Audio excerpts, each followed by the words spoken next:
All right, here we go. Today we have Michael Corleone Blanco, son of Griselda Blanco, a.k.a. the Godmother, who recently has a Netflix series on her life. Welcome to VladTV. I appreciate you for having me. Well, we've done a lot of interviews about your mom recently with Charles Cosby. So I think it's only right to start with your mom's story first and lead into your story. Now, your mom grew up in Colombia. Medellin. Where exactly? El barrio Antioquia, also known as La Santísima Trinidad, the Trinity. And she was originally from Santa Marta and then moved to this neighborhood with my grandmother. And my grandmother was a lady of the night, I guess you could say. And this neighborhood was the only neighborhood where there was black people, prostitutes, and there was illegal gambling and reefer, cannabis at the time. Okay, and she grew up in extreme poverty. From what I understand, no electricity, no running water. What did she say it was like growing up in that type of environment? We would have these conversations a lot during her visiting. She would explain to me why she became who she became and how poor she was. So she would tell me that she was so poor that she'd go to play soccer outside her house, but all the other little girls would make fun of her because she was so poor, and they would tell her, look at your feet, they're full of blood from the slaughterhouse, your mother can't even afford shoes for you, ha ha ha. And my mother would run home and hide in her closet. And she told me, Maikito, that those days were the days that I promised myself that my kids would never live in poverty. Well, the story goes that when she was 11 years old, her and some other kids from her neighborhood kidnapped a 10-year-old kid and held him hostage. Do you know about the story? Yeah, it was a very wealthy engineer's son, I believe, and the barrio Antioquia was split by a main street. So her gang, there was two gangs. It was my mother's gang that they were the lifters, they were pickpocketers. They call them Deos. They would pickpocket. And they came up with an idea to stop pickpocketing and hit it big. So I guess they kidnapped the engineer's son. And they held him for a couple of days. I don't know if it's true. She never acknowledged that she killed the kid. Right. The story is that they try to get a ransom. The parents wouldn't agree, wouldn't comply to it. And she ended up killing him at age 11. She never confirmed the story. She never confirmed it, but she was around 10, 11, yeah. Okay. Did she talk about any murders she did as a kid?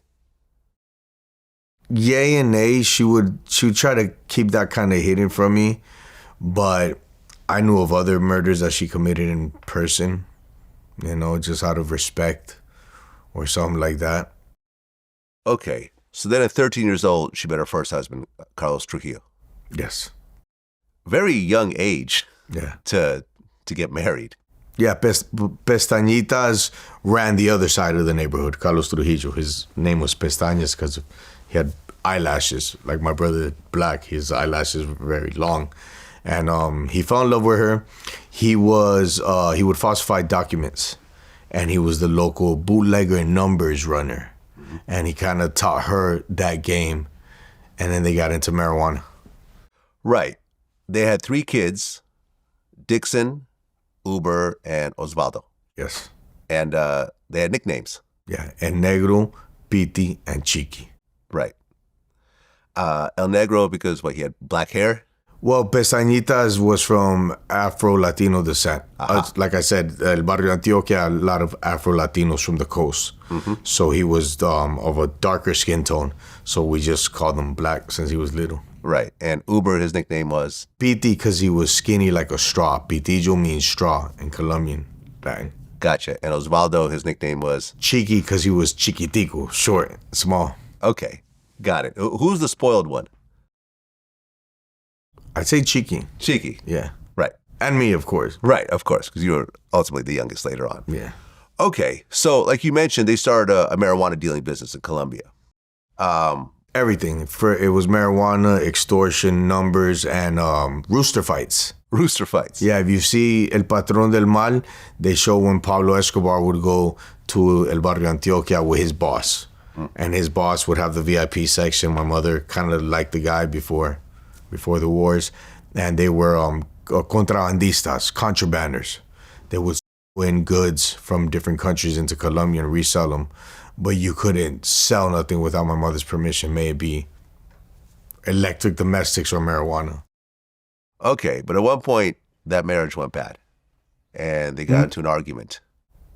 No. No? No, that's public record. It's so Pestañita dies from hepatitis B in a New York hospital after they were trafficking for years. Okay, because the story is that she had him killed. They say she had him killed and El Capitan, Carlos Bravo, but neither of them were killed by her. Really? Yes. So all this was false? False, 100%. I wrote about it in my book. Okay, was this something that she pushed to make herself more fearsome, or other people try to put that on her? I think it was urban myth, because during the 1960s to like the 70s, she became like an urban legend. Because first, she was a known criminal, but then they made so much money with the contraband and sending reefer to the United States. Her, El Capitan, later Rafico and everybody, that she became like a real estate czar in Medellin. So a lot of people, back then, nobody knew what a dealer was or a queen pin was. So you couldn't point the finger and say, oh, this lady's a drug trafficker. It didn't exist. The routes didn't exist. She basically created the routes. So she was a bit of like a political figure, I guess, in the city of Medellin, because she started buying up so much real estate from the dollars they were making in New York. Okay, so her and Carlos Trujillo ended up divorcing at one point. No, he died from hepatitis B in the hospital in 2 days. Oh, so she was still married to him at the time. Yeah. And she had her household with him. They all lived in New York, my brothers and him. Okay, because then at one point she met Alberto Bravo. Yeah, El Capitan. That happened in Colombia or in the States? El Capitan was her childhood friend. They grew up, I think he was from Laureles and she was from Barrio Antioquia. So all the rich kids, in order to get their weed and their drugs or have a prostitute, they would come to El Barrio Antioquia. And my mother basically was the queen of El Barrio. So they were teenagers and they became real good friends. I guess later on he joins the Navy. And he helps her figure out how to transport more cannabis to the United States. Later. Okay, so what year did she actually move into the United States? Early 70s. By 1975, Pestañitas and El Capitan and my mother were already transitioning to crystallized cocaine and base. It was still base and then crystallized cocaine. Mm-hmm. And that's how they basically broke bread in the city of New York. Okay, because she set up shop in Queens. Yes. And her and Alberto Bravo were married? Yeah, they were married, but it's also like urban myth that they were married as lovers, or she had her husband from Colombia, but she needed United States citizenship, mm-hmm. and he had become a citizen. Uh-huh. So they did it for that. Okay, and from what I understand, her business with Alberto Bravo started to really take off, where she was making millions and millions of dollars. Yes. So what happened between her and Alberto? Because the story is an argument happened, he was cheating on her, a shootout occurred, he shot her, she killed him, but you're saying this is all nonsense. Yeah, it's urban myth, and okay. I had the conversation with her over and over again because, being a young man, I wanted to know, wait, but he was your husband, right? And you loved him, right? And she plainly told me that they were best friends since they were little, that they never had sexual intercourse or nothing like that, and that she loved him as a brother. He invented the boat routes because he was in the Navy, so he had a lot of political ties as far as being able to use military boats to smuggle in the weed. Okay, so what happened with their business relationship? Nothing really happened with their business relationship. They were making money, and my Pestañita dies, Carlos Trujillo dies. they continue on their organization. My mother and El Capitan Alberto need more goons. So my mother was on her way to Pereira because my brothers were motocross world champions and Pan American champions. So they had a race in Pereira, and there was a lot of rumors about these three brothers in Pereira that they would kill and eat from the dead, and they were bank robbers. So the eldest brother robbed the biggest bank in Colombia, which is called El Banco Nacional, the National Bank. And that was my father. So my mother ends up in Pereira looking for enforcers. She leaves my brother's race after they win the race, and she meets these three gentlemen, and she tells them, look, I have this new industry I'm co-creating, and it's cocaine. It's going to be the future, but I don't have enough muscle. I hear you guys are the baddest of the bad. Yeah, why don't you come with me to Medellin, help me deal with a couple of things I got to tie up, and we'll take it from there. And then with the years, they were still workers. And my brother Black, Dixon and Negro, sees that she's kind of falling in love with her main enforcer, which was my father. Oh, okay. So, because in 1975, she gets caught with 13 pounds of cocaine. I think it was 100 kilos. It was the first ever, Operation Banshee. Right. Yeah. 37 other people were arrested as well. So she ends up fleeing back to Colombia to avoid arrest. She was the first female to ever place $1 million bond in cash. She placed the bond and then she cleared it back to Medellin. Jump bail, basically. Yes. Okay, so she moved back to Colombia, and that's when she met Dario Sepulveda, your dad. Yes. And that was because she needed the muscle. Because in the Netflix movie, it's a very different story. He's a hitman sent to go kill her, and then he falls in love with her, and he kills his own boss, and then so this is just all make-believe. Yeah. My mother and my father never had another boss. Right. My mother would tell me, I've never bowed down. Don't you bow down to nobody. Okay. When you watch this play out on Netflix, what'd you think? Can't really comment about it. My opinion, yes, is that the story deserved a lot more. Okay. So now your mom, Griselda, and your dad, Dario, are having a relationship. She ends up getting pregnant. Yes. And right before she gives birth, they end up getting married.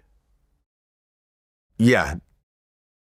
But you could say that. It was a ceremony for the family. I think there was a preacher or something, but I don't think they ever had like a wedding license, or there's no public record of them being married. Okay, common law marriage, basically. Common law marriage, yeah. She was still married to El Capitan in the United States. I see what you're saying. Yeah. Okay. So then August 5th, 1978, you're born in Medellin, Colombia. Sí. Belén Rosales.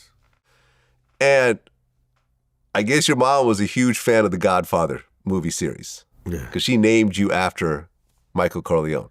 That's another urban myth. So the kid is born, everybody's there. My father's brother, mi tío Paco, was named Miguel. So they named me after him, Miguel Michael. Mm-hmm. And he's entering the room, and I guess he had been partying, and he's in there, and he's like, so what are you going to name the kid? And they're like, we still don't know. We were thinking about naming him Miguel. And he goes, you should name him Michael. As a matter of fact, you should name him Michael Corleone. You love the movie, you're the godmother, and he's the godfather. Name the kid Corleone. And it stuck until my mother had it taken away from my legal documents. Oh, so you're not actually Corleone anymore? No, I am. But legally, my mother had it taken off my Colombian birth certificate. So when I look at my birth certificate, it's no longer there. Okay. So now you're a baby growing up in Colombia. At this point, your mom and your dad, they're still in business together? Yeah. My dad had never touched money like that. I mean, he was a bank robber, so he had touched pesos. But now he's in charge of being the main enforcer for her network, and they're dealing with dollars, and they're in Peruvian and Bolivian base to Medellin. And it got out of control because a lot of people don't understand this, but the first crack epidemic didn't hit Queens, New York first, or it didn't hit Washington, D.C. or L.A. first. The first crack epidemic hit Medellin, Colombia, and it was base. Because Peruvians, it's part of their culture to smoke base cocaine. And they were just getting into crystallizing it. So my mother had established these laboratories, and she brought chemists in that she met in New York and in Peru, but the main chemist was from New York. And she brought him to Medellin, and they started crystallizing in a neighborhood called San Pablo. So to this day, if you ever go to Medellin, when you go to this neighborhood, you'll see these houses, they look like they're stuck together, but they're different colors. But probably the first floor is all three houses, because that's where they would put up the tables and the lamps and the ether and everything to crystallize the base to cocaine to send to the United States. Okay, so you had mentioned your dad was a bank robber. And a killer. And a killer at one point. Do you know how many people your dad killed? A lot. I mean, personally, I saw him kill around 2 people, 3 people, but they say Pablo Escobar wouldn't look my father in the eyes because he knew the water that would wet him. And then in the future, my brother, Earthquake, Terremoto, they call him Terry 500 because he had a 500 motorcycle TT. He became Pablo Escobar's #1 sicario. He did his first hit for Pablo at the age of 10. And it was because Pablo coerced him, knowing that he was Rubén Darío's son. So he knew he would be a good kid. Okay, so there's a huge age difference between you and your brothers. My brother Cheeky, 9 years. 9 years. Yes, sir. Okay, not that huge. And then the oldest brother is how many years different? Probably 15, 16. My mother had him when she was 15. So my brother right now is 58, 59. Got it. Okay. And you said, in the midst of such a dysfunctional and dangerous life, my gordita, my mom, always had time for me. I was her favorite child, her spoiled baby. Yeah. So she would spoil you a lot. Yeah. I guess I'm a good father. I was raised by different men in my life, but I crave that affection from my mother because my mother was so into her baby boy.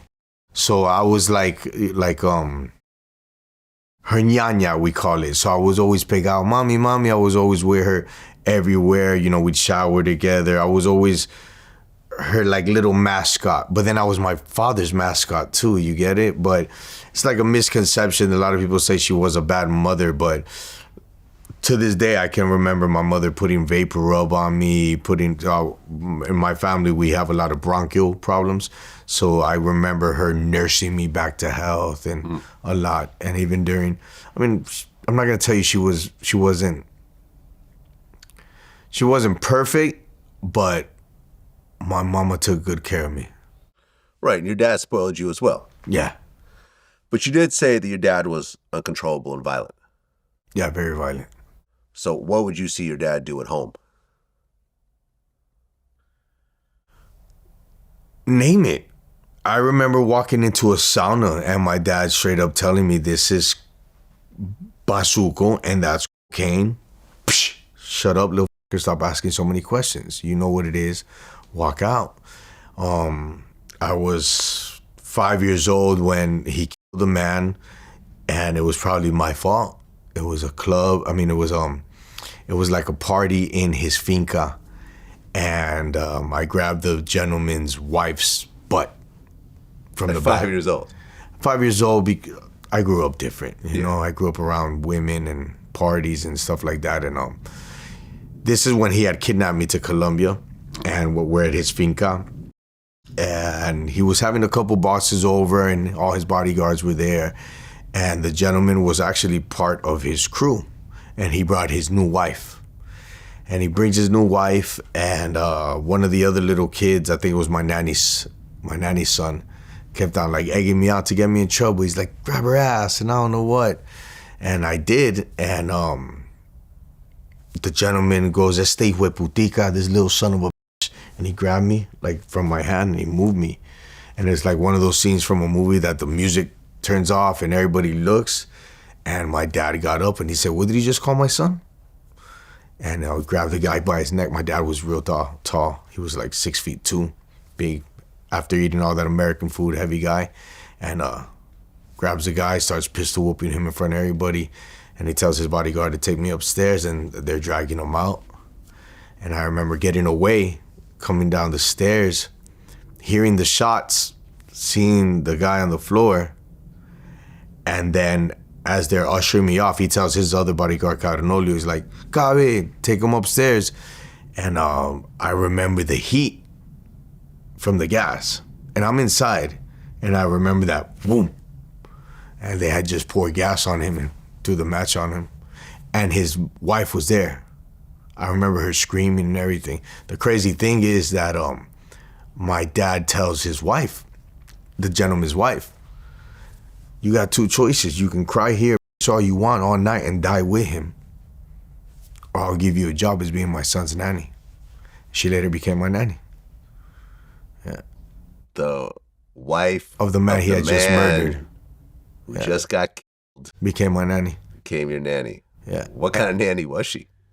She was a very good nanny, so much that she took care of all my cousins, and all my cousins would have sex with her all the time. Okay. You know, type of, it's a Colombian story. You know, out there, money overrides everything. So he, the guy, gave her a house, took care of the guy's family. My father would kill people by accident. He was so prone to it that he would kill people by accident.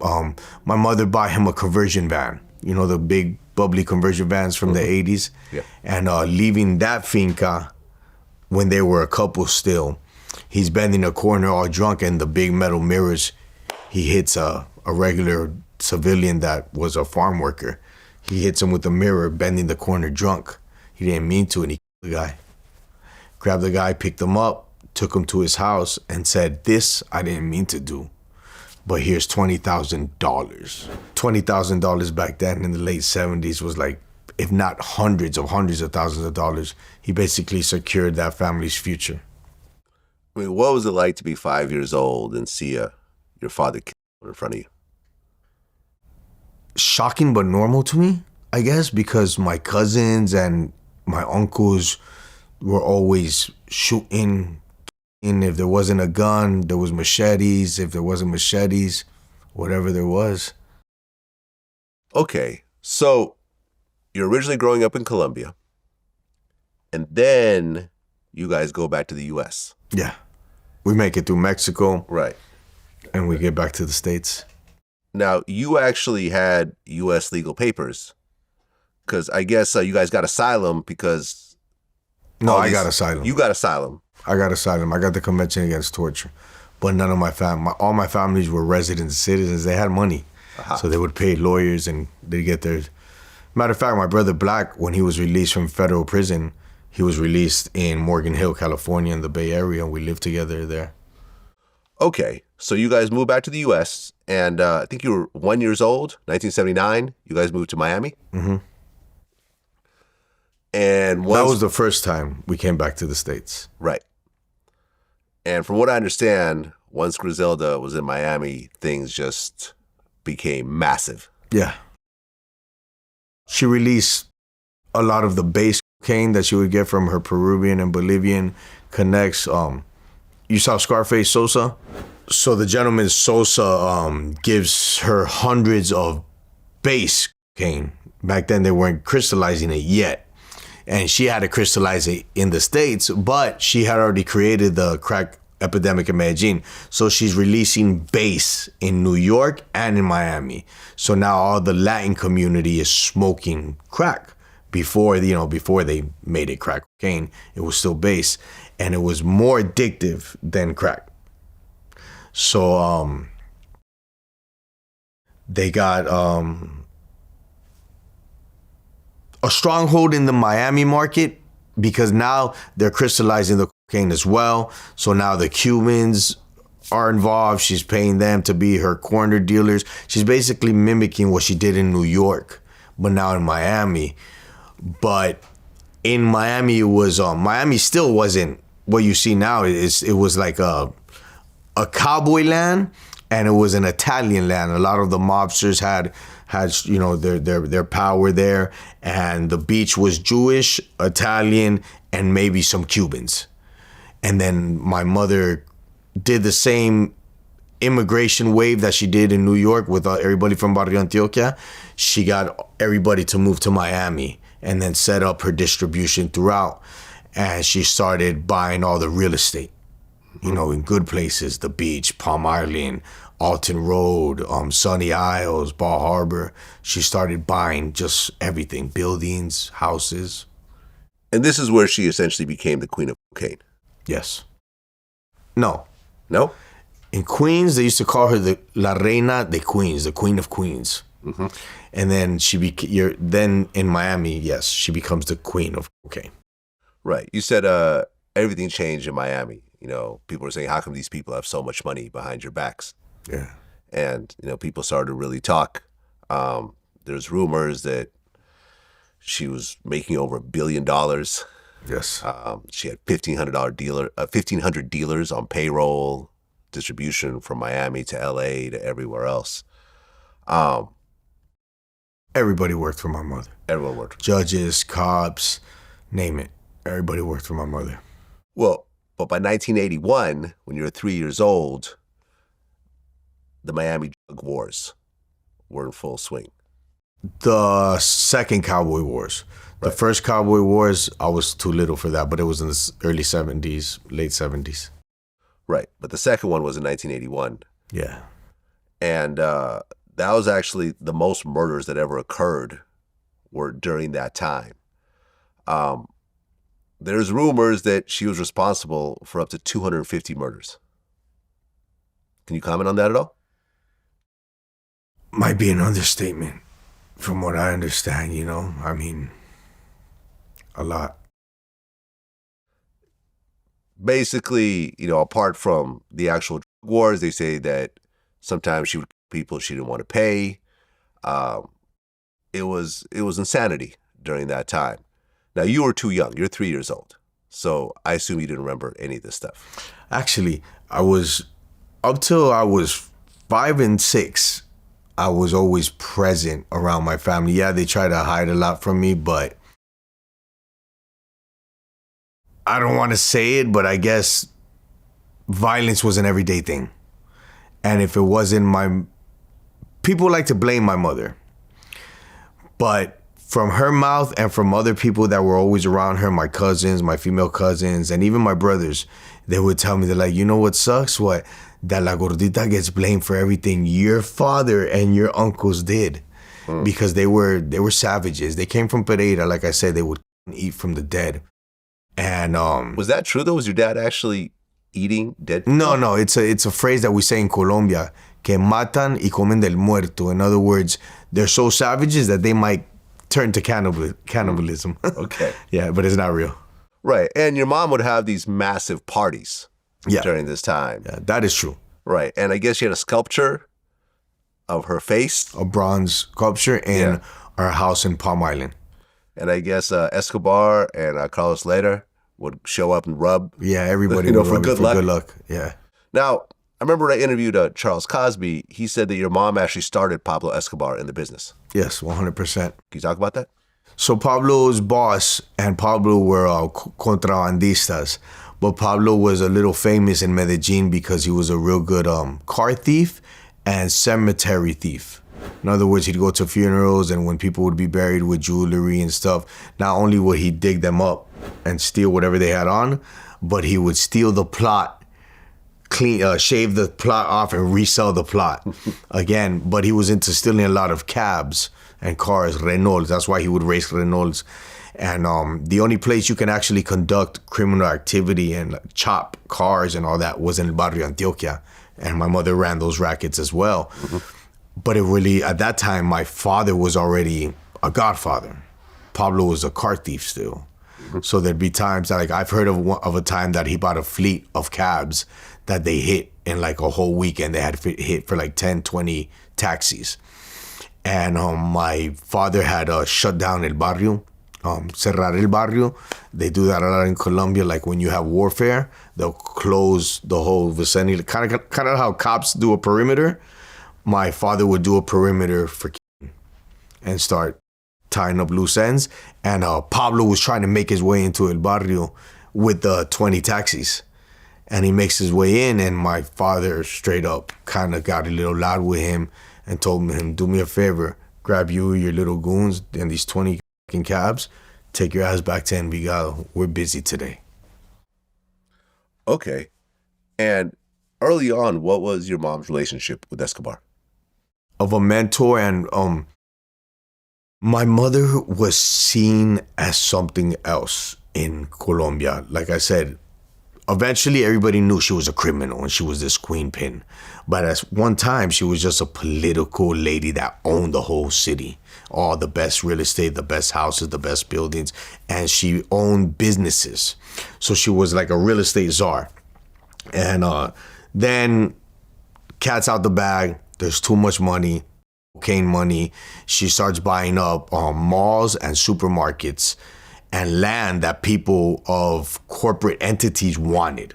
So if you were a multinational and you wanted to invest in Colombia and you came to Medellin, you wanted those 10 square city blocks to build your supermarket.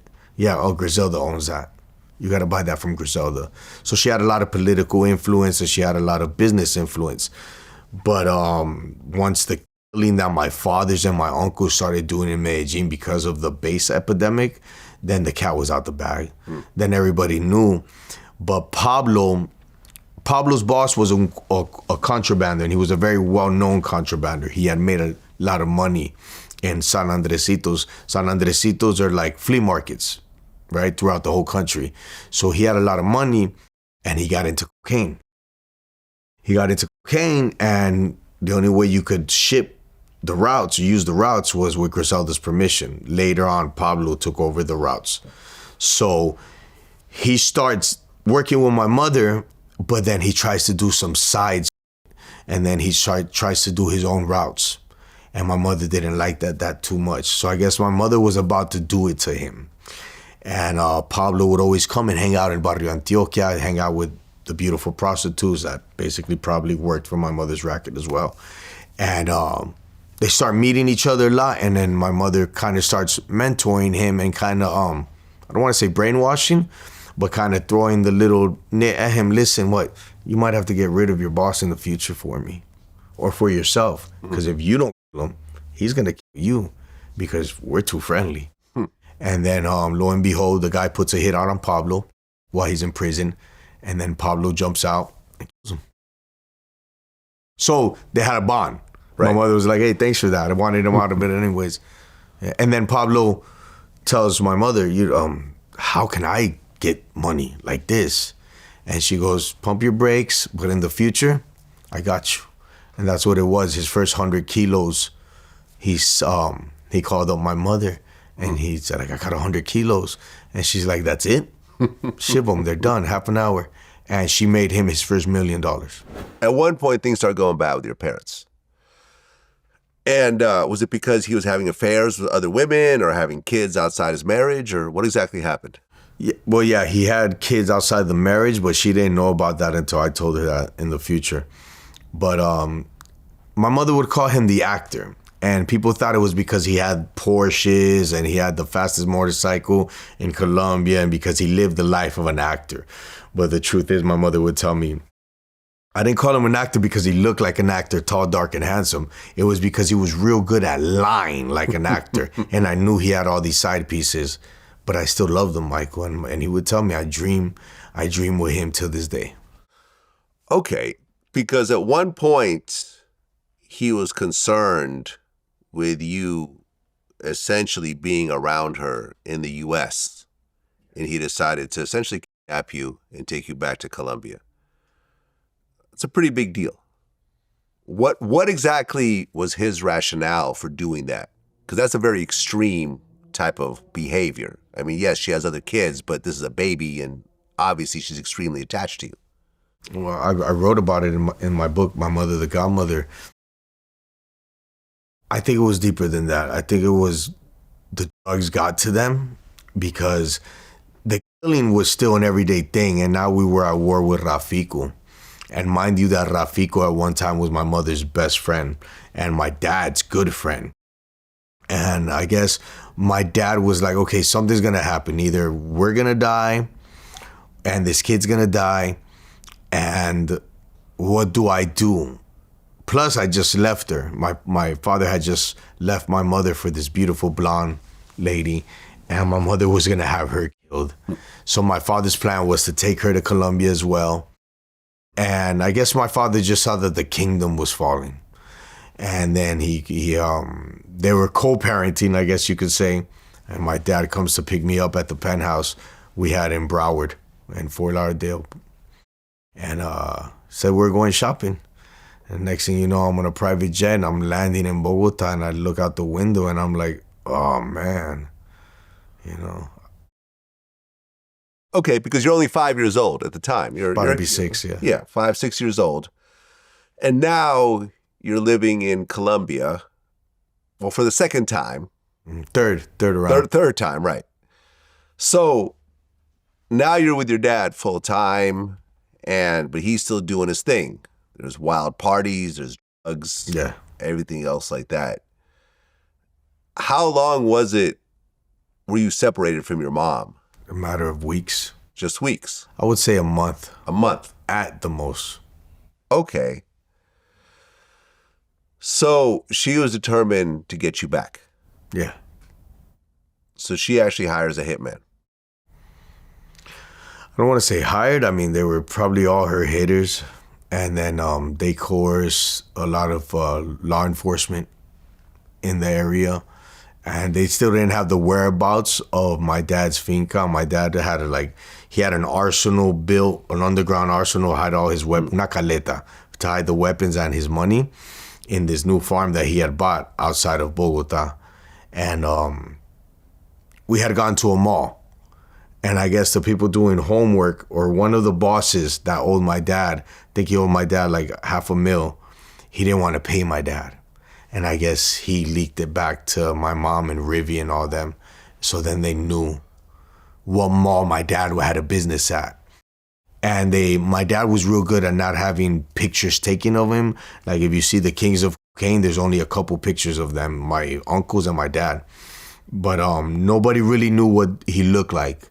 So the people that were doing homework at the mall knew that there'd be this tall, big guy dressed in $1,000 suits, and his son would be dressed just like him. And I guess we went to pick up the money from that business. Mm-hmm. And the guys doing homework followed us all the way back to the ranch. Nobody knew where the ranch was. So if it didn't happen like it happened, they were probably gonna come to the ranch, but it would have been a long day. Okay, so from what I understand, you were with your dad. You guys are driving, and you get pulled over by some police officers, or so you think. No, they were police officers, 100%. Okay, they were regular police officers. It's Colombia. Yeah. We were leaving La Finca in a bulletproof Bronco that my dad had made it bulletproof. And I guess it was so heavy that on the way out, the tire popped. So we had to leave it there, and then we jumped in a Cavalier. Back then, it's an American car in in Bogota, and they didn't have a license plate. They threw something on it, no license plate or whatever, and we left in that. And he told 3 of the gentlemen to stay, 3 of his bodyguards to stay, and we only went with Renolio, and life is crazy. We're exiting, and we're making it to El Pueblo, to the dentist, because I had been complaining about a toothache for days. And as we're driving there, you know, they approach us in 2 motorcycles, and one was a lieutenant, because in Colombia only lieutenants can have a beard, mustache. If you're not a lieutenant, you can't have a mustache. And they started harassing him. And he thought it was just a shakedown. He in his mind, they didn't even know who he was. But the truth is, he had just bought this ranch with like 100 acres, prime cattle and bulls from Spain. And they knew how to do it. They knew what they were doing. It was planned for days. And my father's arguing with them. Look, guys, listen, I got to take my kid to the dentist. Here's a couple $100. And they took the money and they're like, nah, it's not that easy because our head lieutenant wants to come talk to you. And then my father's like, for what? This, and that. And he goes, come on. He goes, yeah, I'll go talk to him. Let's go to the station. They're, yeah, follow us to the station. And as we're driving, my dad's like, okay, this might be more than a shakedown, but he still thought it was a legal thing. So he grabs his Colt 45s and he gives it to me. And Cabe, I think he only had like 238s or something like that. And gives me the weapon. And as we're driving, then boom, 2 other motorcycles pull up. And then I noticed it, and then my father noticed it, and he tells Cabe, he goes, esto es extraño. I remember saying, he goes, this is weird. And then they're like, pull over now. And my dad's like, no, I'm gonna keep on driving. And then they're like, this way. And Cabe tells my father, the station ain't that way. La estación del pueblo es para allá. And then they kind of peeped it. And then they threw the motorcycle in front. My dad jumps out and he's trying to negotiate. He's like, look, John, we can still fix this. What do you guys need? You know, here's more money. Boom, they handcuff him with his left hand to the door. They handcuff him. And they peeped it right there. And I guess it was, I want to say, a matter of seconds. And like photographically, I know you want to say I was young, but I have such photographic memory from this time and most of the times in my life. And a Supra, a Volkswagen, and another cop car, police cop car. I mean, police, like it's painted police, and here comes more lieutenants. And all I heard was the tires screeching, and I looked and I remember seeing the Volkswagen, and I'm like, a yellow Volkswagen? It's not a cop car. And then I see everybody jumped out. And come on, I grew up. I'm with bandidos every day in Miami. And I saw the bandits. And I'm like, oh. And then I just heard Cabe jumped out and he just started airing them all out over the car with his 238s. Dum, dum, pim, pim, pim. And then my dad's like, Maikito. Like, give me the weapon. So I kind of stumbled as I tried to give it to him.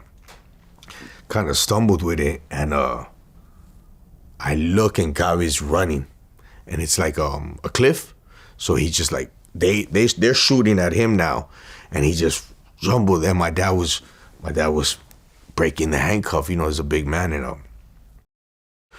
breaks the handcuff. And yeah, to this day, like, you know, I don't want to kind of like I didn't hand him the weapon quick enough. So he hands the handcuffs and they're shooting, and, you know, now there's bullets flying through the car. I'm in the back seat, but this chair is I'm trying to open it, and my dad takes off, and finally the chair like somehow opens up, and they're just shooting. And I remember seeing like the bandit it was one Uzi at that moment, and my dad looks at me, and I'm already stumbling out the car, and I'm running, Papi, and he's already making it like to the school. He already had a couple yards, and then he turns around, and he goes, Maikito, and he comes back, and he runs towards me, and he snatches me up, and then as he's grabbing me, I look to my left, and I see the gentleman with the Uzi, like, and aim, good, and then I get so scared because then it starts, tra. And then I look to my right, and there's a gentleman over there with a Luger. And it was a German gun. And I recognized those guns because the old boy had those guns before. Here in Miami, he had a whole bunch delivered to him. And 5-6 steps, and all you saw was a ta. And we fell together. And the impact from the floor was so much that I kind of like got knocked out for like a minute. Everything went white. And then I look, and I'm falling on my father, and his back was just riddled. So he died. Yeah. Take a moment.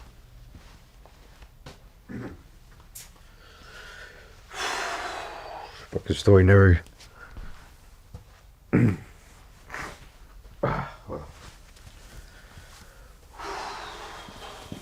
Want some water?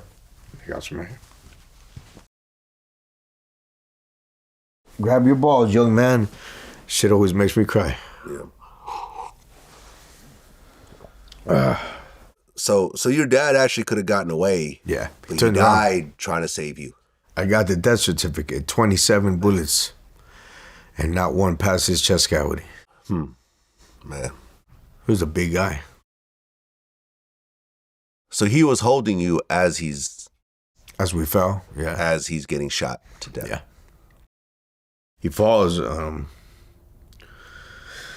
I see his back riddled, and I'm still, Papi, you know, I get it. Because obviously I've been around violence for these 6 years of my life. And I'm like, oh my God, my dad is dying. My dad's bleeding, but this isn't real.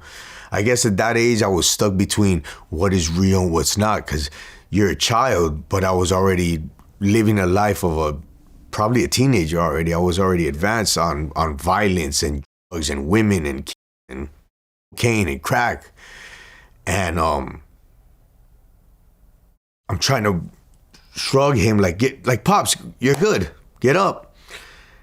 And then they start rushing towards us. And I kid you not, like a fucking movie. The bells rang. I could hear the fucking birds chirp. And it was in front of a church and a Catholic school. So then as they're rushing, the bells ring, which means like the school is out. And the church doors open up. And nuns and schoolgirls, they come running out because I guess they saw this little boy and they're like, no lo maten. And they jumped on me and they all got on top of me as they were trying to pull me out. And they were going to kill the nuns. Like one of them, like, they were trying to kill you, right? So in my mind, I'm thinking they're going to kill me because, you know, it's weird to say, but even at that time, I understood patronismo and Godfather. You know, I understood that if you kill the Godfather, kill the kid too, so he doesn't come back for me. Right. So in my mind, I'm like, okay, we're dying right now. And I still smell the nun's clothing on me, holding me. That nun wouldn't let me go. And they're like, grab the kid. And they grabbed one of the nuns and they threw her off. And then the schoolgirls jumped on me. And they're like, man, listen, this is not going to happen. Then I heard sirens of the ambulances and real police or the cops that weren't bought coming. And I look and they just got in their cars and they skirted off. And the gentleman, a police officer comes, the ambulance pulls up and they throw us in the ambulance. And my dad was still, Mikito was still talking to me. And he was gasping and choking on blood. And he flatlined right in front of me. Sorry for your loss, man.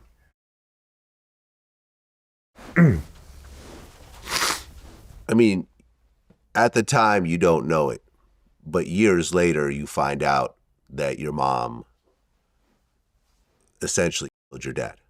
Yeah. I mean, how can I explain it? I didn't believe it. I didn't want to believe it. And growing up, becoming a bad guy or you know, whatever, I would ask her these things constantly and frequently. Like, hey, let's be honest with me this weekend, you know? And she would never acknowledge it, you know? And then I remember, like I said, I remember my brother's ex-wife that we lived in the Bay Area. I remember her talking to my mother and always telling her, wow, do you remember how good looking Dario was? He was a good looking old man. He was beautiful, you know? And I like I tell you, my mother would say, but I still dream with that guy to this day. I still love that guy to this day. And I would ask her, because she was my legal guardian. And this is in the Bay Area, living in Morgan Hill, Santa Clara County. And I'd tell her, I'd ask her, hey, is it true? Did my mommy kill my dad? And she's like, that's a conversation you have to have with her, not me. She never acknowledged it. So your mom never admitted to it? Nah, never. And then everybody around me would tell me that it was Rafico. That Rafico had put $1 million on all of us. And It was his people that found us at the mall, and it was his people that found the ranch. And then later on, living with my older brother Negro in our finca in Medellin, when I guess you could say even back then I had the plan to write this book and tell this story about my family. So I'd ask him constantly. And one day I was drinking aguardiente, smoking good weed at the ranch. He just plain out told me. Because I was talking to him about a friend of ours, and I'm like, oh, but he was my mom's hitter, and I remember him, and he was a great dude. And he's like, yeah, my mom had him killed too. And I'm like, wait, and he goes, you know the truth now? And I go, what? And then my brother Black told me, he goes, yeah, mommy had your dad killed. When you heard that?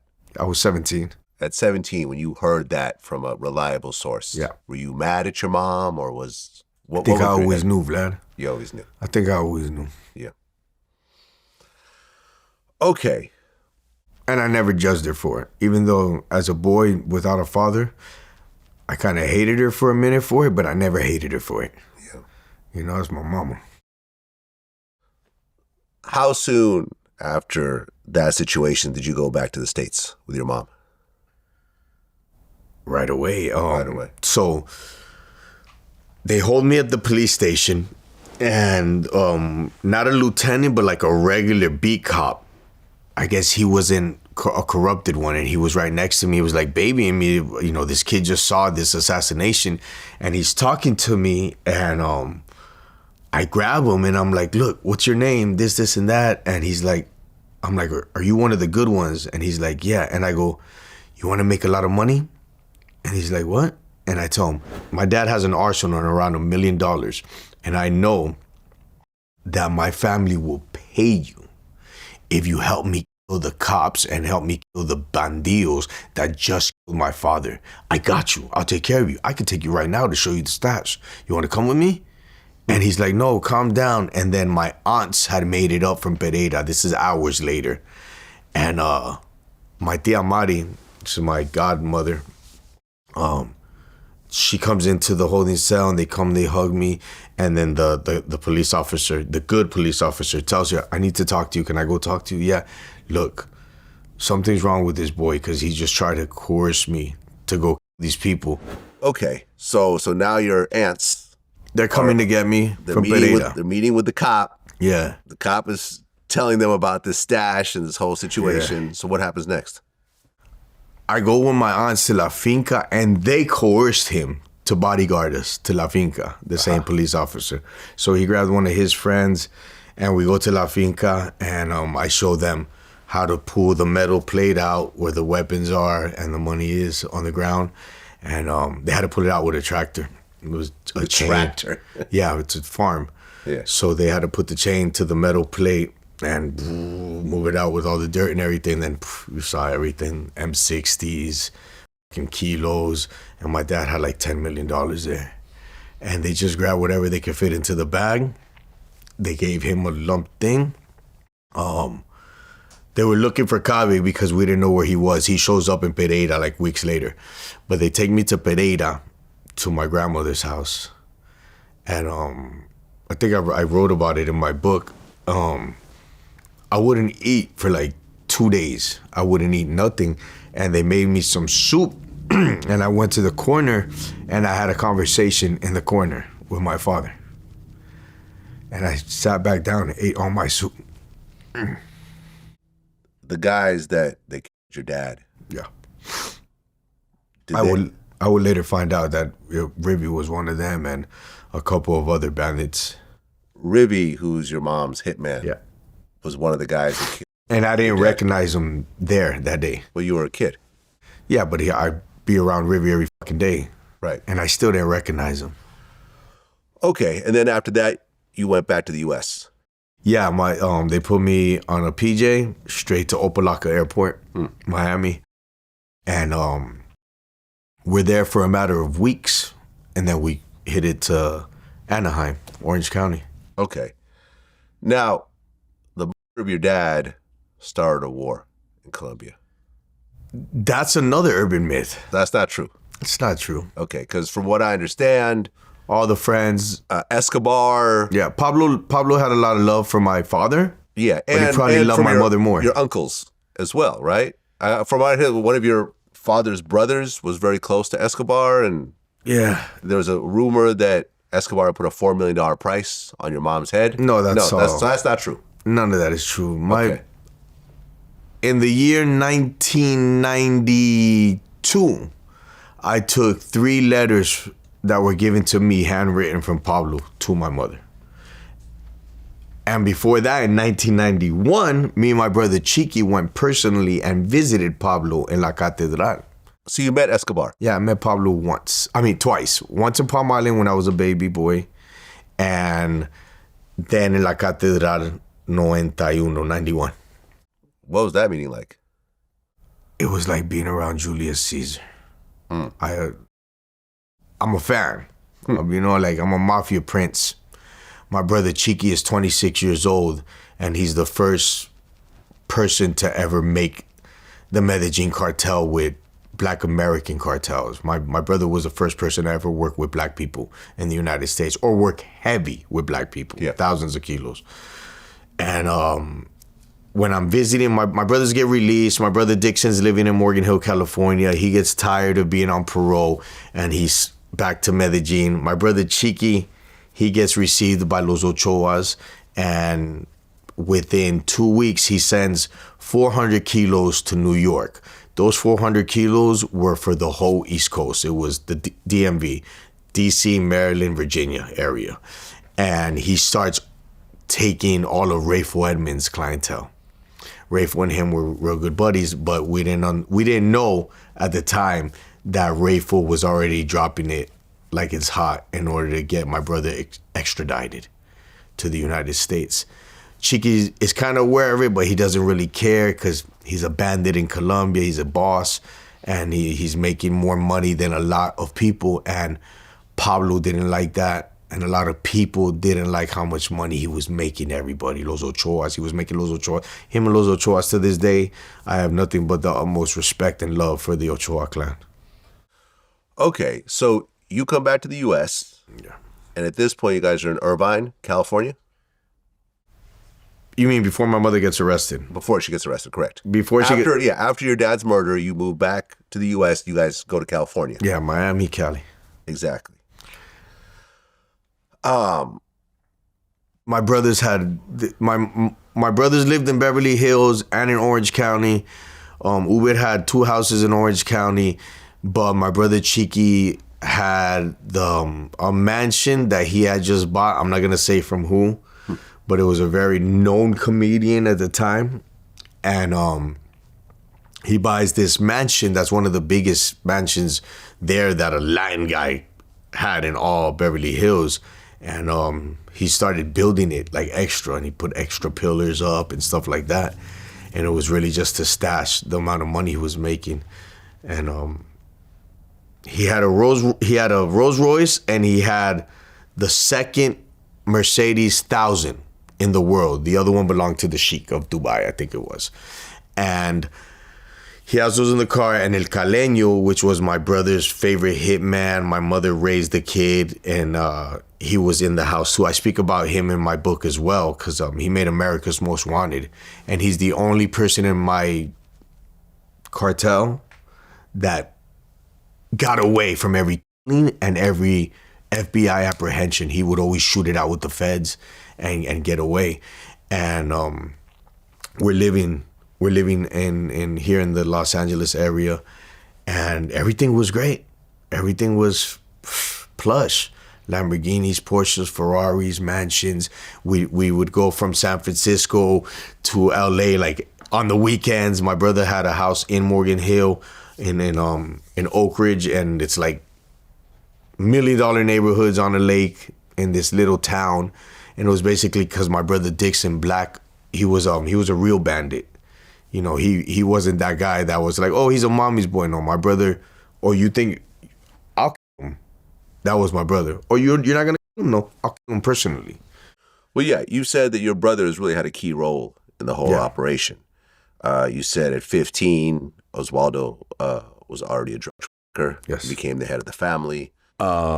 You know, El Negro had his crew, Uber had his crew, but Osvaldo was not only his crew, but your mom's crew as well.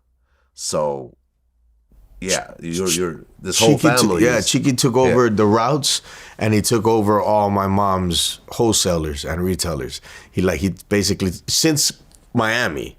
But then when we moved to California, my mother closes a deal with Gacha.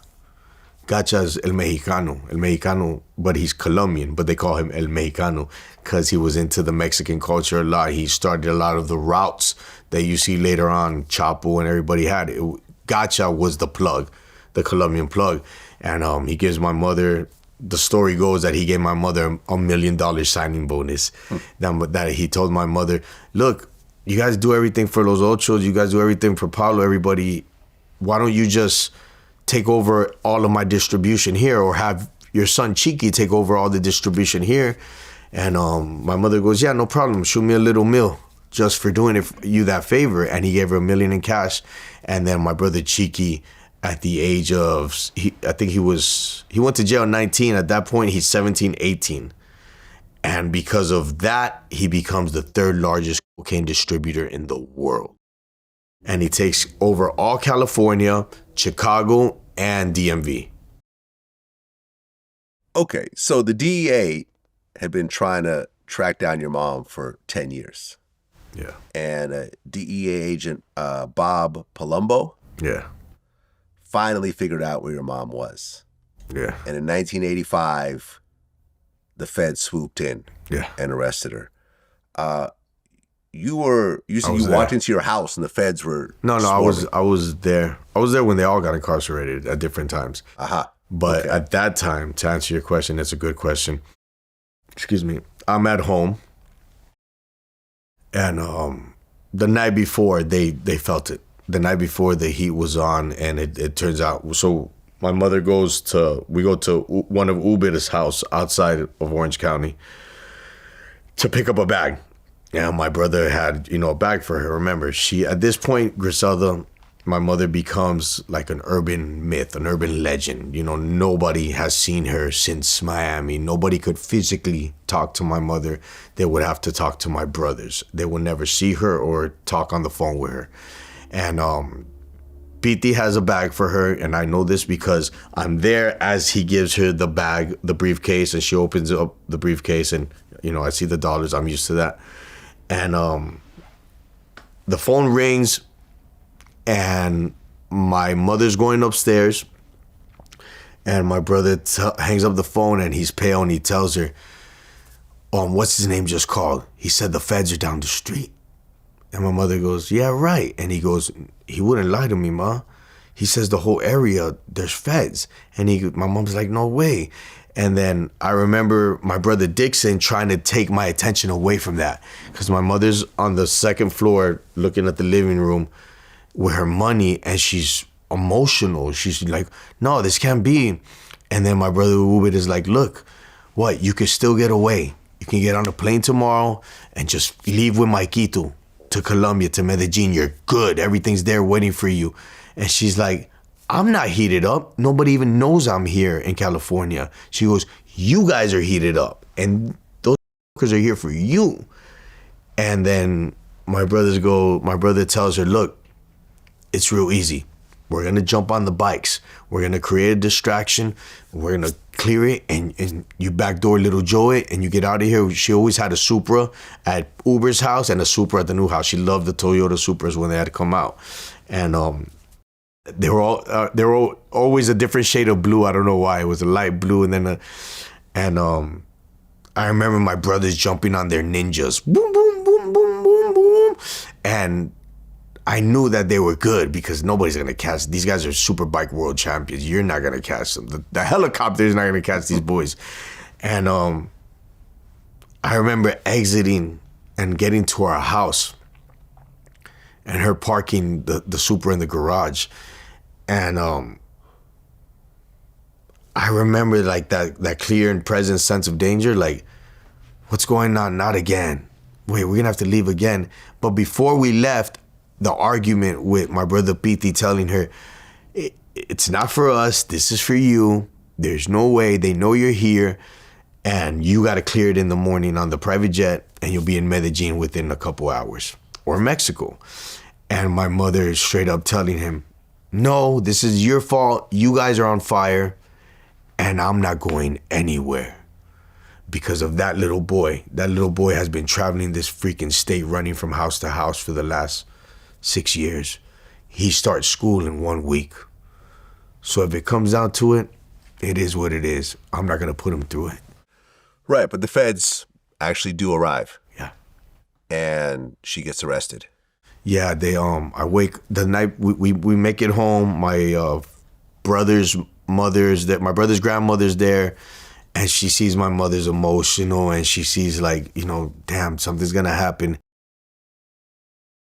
We fell asleep, and it's crazy because, I say we live in a matrix. Like, I remember being with my pet crocodile stuffed animal, and now my daughter has a stuffed animal like that. It's a crocodile, and every time I look at the crocodile, I have this vision like, oh my God, what a trip. And I remember me playing with the crocodile, my mother shoving my hair like that. It's time to go to sleep, baby. Everything's okay. And I'm like, Mommy, what's wrong with you? And she's like, nothing's wrong. We go to sleep in the AM. We shower together, and my brother's grandmother makes us food. And I tell her, I want to go to the park. And my mother was so like emotionally distressed. Like, she knew. She was reading the Bible. And I hit it to the little park down the street.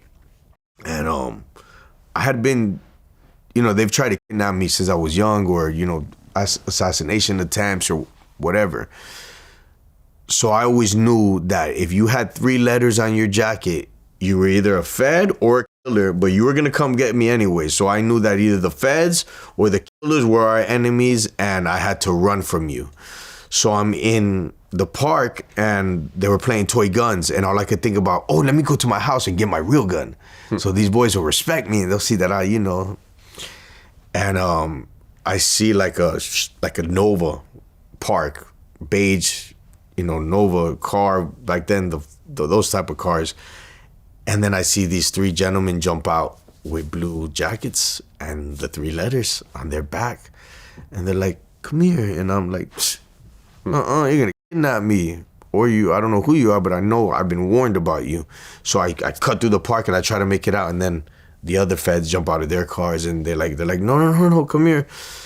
And one of the gentlemen goes, Maikito. I don't know if he was Latin, but he said it just like my mother would say it. And he goes, Maikito. He goes, something's going on at the house. And before I even saw them, I looked at a helicopter. And it was above my house from a distance. And I'm like, hey, what is a helicopter there? And the helicopter was there because of my mother. They had already closed the house on her. Yeah. So she gets arrested. After the trial, she gets convicted to 1 count of conspiracy to manufacture, import into the United States, and distribute cocaine. Did she get 15 years or 35 years at that point? I think it was 45. Or 48, but by the old laws, you only had to do half of your time. Okay, got it. Yeah. So now, for the first time, your mom gets sent to prison. New York. What was that like? Now you don't have either one of your parents. Yeah. I have my brothers, but now my brothers, well, if you read my book, My Mother, the Godmother, when she gets arrested in those couple hours, they take me to an orphanage here in LA. It was the biggest orphanage in LA County at the time. And that to me was like prison. Like, you're walking in, there's barbed wire, there's pods, and these people are guiding you. And I was there in that orphanage for 3 to 6 months as an orphan. And I remember that it was so mind-boggling for me because I didn't get it.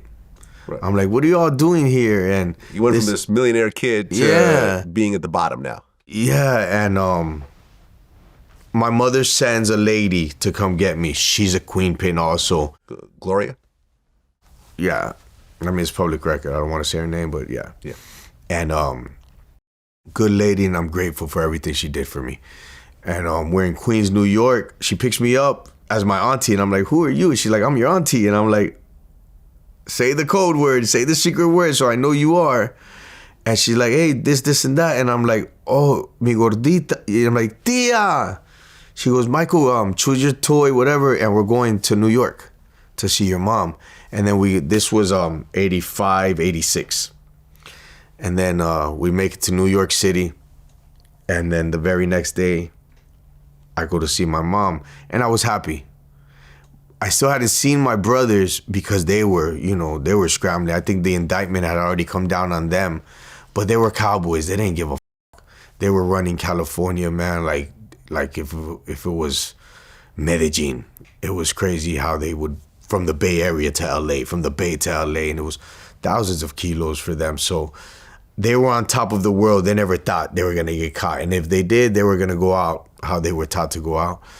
But visited my mom in the Fed building in New York City, and my mom is telling me it's college.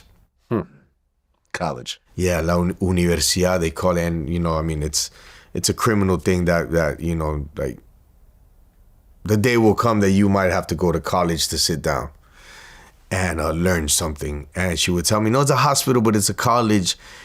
And at the age of 6 years old, I was already way advanced. And I'm like, Mommy, don't lie to me anymore. I know these are the feds, and I know shit hit the fan.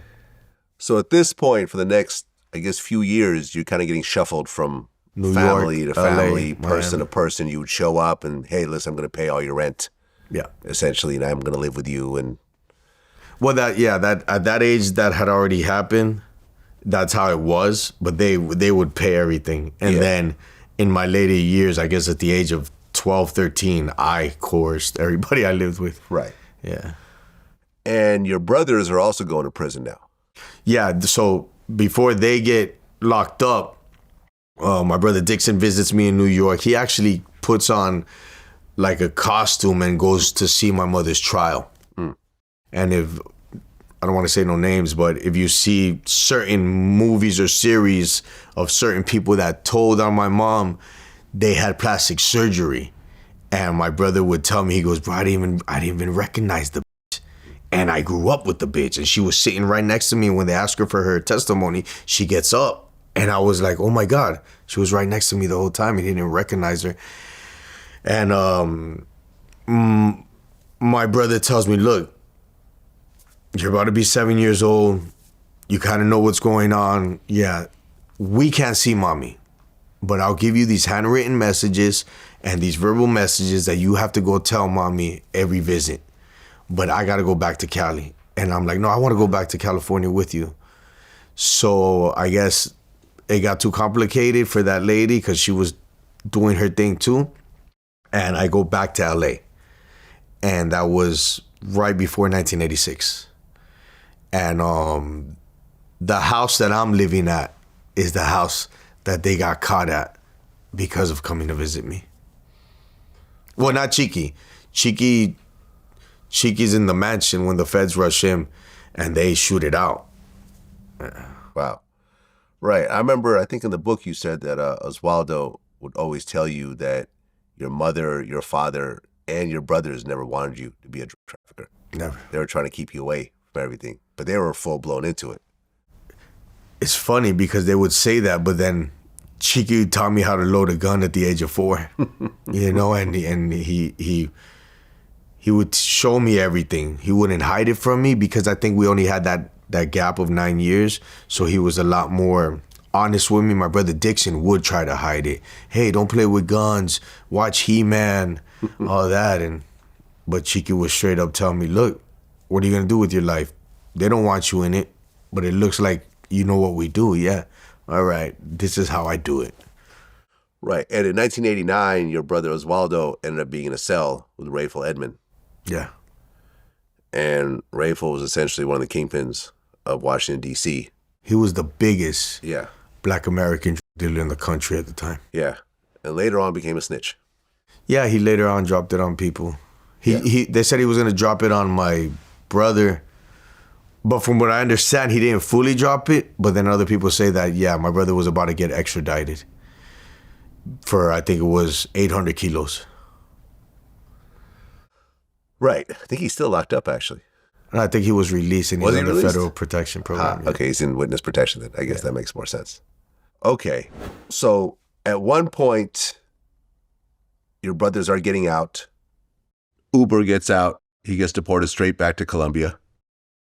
First Uwed gets deported to Colombia, and then my brother Dixon gets released here in California. Yeah. He gets released in he ends up coming to live with me. I pick him up at the airport, San Jose. I have to jump on a plane from San Jose to LA to come pick up 50 stacks to place his bond with my legal guardian. But she's not a criminal, but I know my criminal antics. So I jump on the plane here, and it was during the Rodney King riots. Mm-hmm. And I remember being on the plane with that lady and looking down as we're flying into LA and seeing the whole city on fire. And she was like, she starts shaking. She goes, "We're going down to that?" And I go, "Bitch, don't worry. We're getting picked up on my brother's goons and by his girlfriend." And El Güero, which was a Mexican dude from Sinaloa, him and his homeboy Danny, que era a Colombian kid that was like one of my brother's boys, they pick us up at the airport with another car. And to this day, I remember it was a Blue Regal. And we go to my brother's girlfriend's house while the riots are going on, and they're counting money there. And they had separated my little 50K in a box, but I kid you not that on the table there was probably at least a couple mil. Right. So the rest of your brothers are getting deported back to Colombia. Yeah, my brother Dixon, he's on parole in California. We place his bond. He bonds out. He's on parole. Parole board won't let him ball till you fall. He wants to be a dental assistant, but they want him working a 9 to 5 at a fabric company or something like that. And then he just gets fed up with being a regular person. And he's like, "Look, I'm going to leave. You want to stay here in Morgan Hill?" And I'm like, "Yeah, I'd rather stay here and be an American kid." And he's like, "All right, I'm going to call my cousin. She's going to come take care of you. This is where we stash all the money. See you in summer." And it was just like that. I go to summertime, back to Colombia. By that time, my brother Chiqui was a capo again. Right. El Negro ends up losing his U.S. citizenship. Yes. Became a fugitive. Then eventually gets sent back to Colombia. He flies back. Flies back, right. So now you're essentially back in Medellin again. And Pablo Escobar is running that whole city, right? Yeah. El patrón mijo. And you guys are all good. Of course, my brother Chiqui was his ñaña. He'd go every weekend and visit him in La Catedral. Think about it. My brother Chiqui at 26 was probably making him an extra couple mil a week. So, Pablo liked that. And my brother didn't pay taxes to Pablo Escobar. A lot of people had to pay taxes. My brother wouldn't pay taxes. Well, right around that time, 1991, your mom is locked up in California. And a local drug dealer in Oakland named Charles Cosby sees your mom on television and decides he's going to start writing her letters. Mm-hmm. Those letters turn into visits, which then turns into a romantic relationship. And 6 months later, your mom actually introduces you to Charles Cosby. Yes. You were 12 years old at the time. 13, 14 around, yeah. Okay. Yeah. 13, 14 years old at the time. Still a very young man. I was already doing big boy stuff. Right. Yeah. You guys became close? I'll say this. I'll be less of a man if I don't acknowledge that he was present in my life at a time. And he had a certain position that he held. I'm not here to talk about nobody. He spoke highly of you. And I'll speak highly of him to a degree as well. Okay. You get it? A lot of people in drug dealing like to extend the truth sometimes. Okay. That's all I'll say. Well, from what I understand from my interview with him, is that your mom was still running her drug business while still in prison. Yes. And according to him, he started working with her. Said that she fronted him 50 kilos. That's what I heard. I clearly was not there. I was there, and his role was more of a worker do-boy than a big-time drug trafficker. I'm not going to say that he probably didn't get weight, but if he would have gotten weight, I would have known about it, because everybody who pushed weight from my mother in the area and was a holder, I would see them on a frequent basis. So if they would tell me if they gave him 50 kilos. I'm not saying they didn't give him kilos, and I'm not saying that they did. I'm not going to incriminate the guy either. Charles did his thing. I'll say that. Okay. How did you take this young black guy dating your mom, who was essentially twice his age at that point? I'm from the Bay. I'm okay with black people. I'm okay with Mexicans. I'm okay, with that. Black and brown, like my says. Yeah, but he's much younger. Yeah, he's a young dude, perm, very pimpish ways. Right. And I'm not stupid. You get it? But I also know what my mother needs. And I know my mother needs a friend, a pen pal, somebody to help me shit in, help me travel across the country and pay these people off. Because I'm a kid. And how long could I get away with $100,000 on the plane from state to state, right? So I needed somebody, and my mother needed somebody. So I'll give him that. He was a good dude. He did good till the day that it happened. But I took it like, all right, my mother likes this black gentleman. He's not a scumbag. He gets money, and he keeps his eye on me. And, at the time, I'm going through my adolescence. I'm becoming a criminal. I'm becoming a gang member. I'm here in this little town becoming, I don't want to say a teenage couple, but for a 14-year-old kid to play with ounces and then kilos, and by the age of 16, a kilo, I was already doing my thing. And this man was from the town, from Oakland. And he had swag. And, to me, it was like, damn, you're pretty cool, man. Just don't hurt my mother's feelings and keep on doing your job. So he was around. He was, he did his thing. But then that next year in 1992, your brother Osvaldo ends up getting killed in Colombia. Yeah, I was with him 2 months before he got killed. The story that Charles told me was that he had insulted Escobar at a nightclub. So that's all nonsense. It's nonsense. My brother doesn't bow down to Pablo. He loves Pablo. He's basically one of Los Ochoa's clan, and he's Griselda's son. In other words, my brother was already taking over Medellin. My mother's partners back in the 70s, a couple of them were from the Cali cartel. My mother had a great relationship. My mother was a businesswoman. She did business in Spain, London, Brazil, and of course, Cali. Because back in her days, there was no beef between different empires. That all happened because of Pablo. So Chiqui had those ties as well because of the good relationships my mother had made, when they were younger. So he's working with everybody, and now he's working with Rayful's people, the black people on the East Coast, black people on the West Coast, and he's making major money. It kind of ruffled Pablo's feathers. Why? So at that time, there was 2-3 offices of killers in Medellin, and one was Los del Edificio in Manrique. Later on, it became La Terraza and other offices of killers. But to this day, that building is still in Manrique. And my brother was a Colombian American. My brothers were Colombian Americans.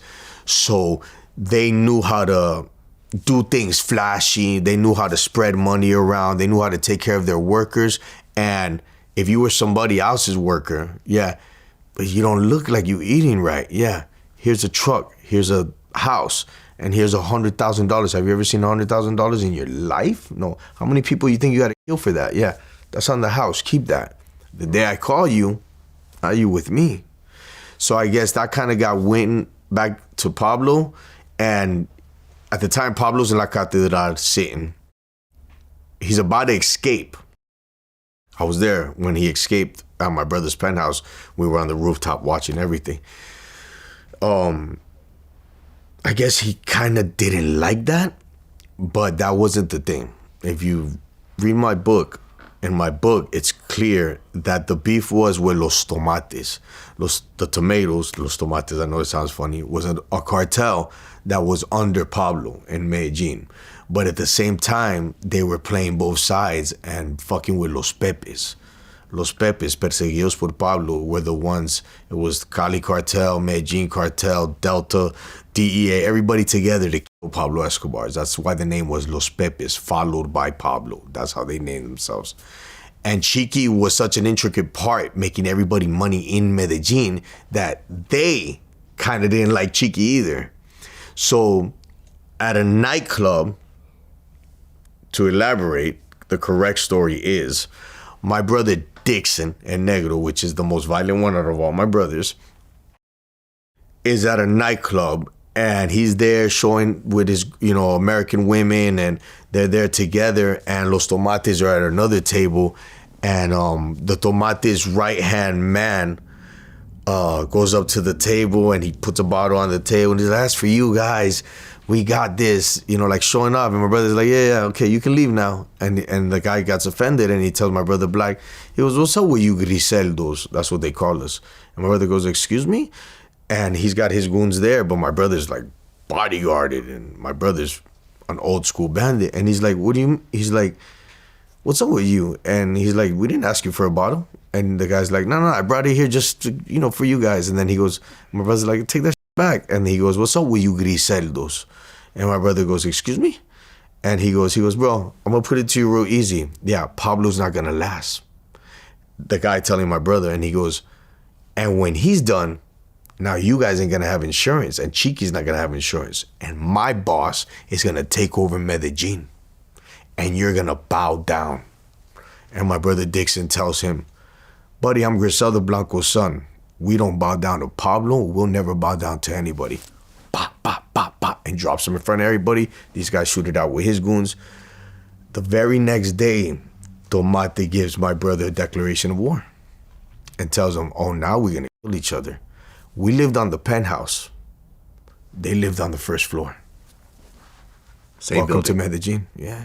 And Medellin was, at that time, I think it was the second capital of the world next to Bosnia or something like that, because imagine a city that per square capital, there's more billionaires than probably Saudi Arabia. You get it? They're all truckers.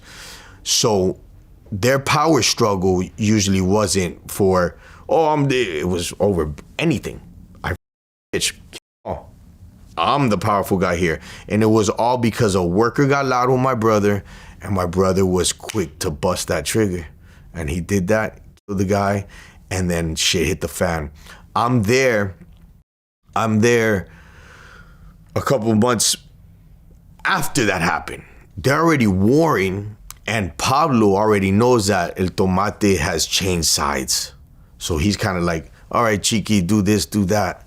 But then something happened in D.C. Something happened that there was a load that was lost, and that load was a couple M's.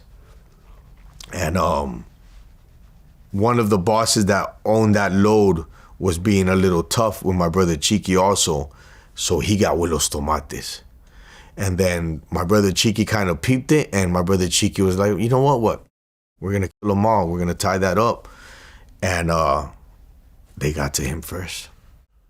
Okay, so that's how your brother Osvaldo got killed. Yeah, and then the story goes that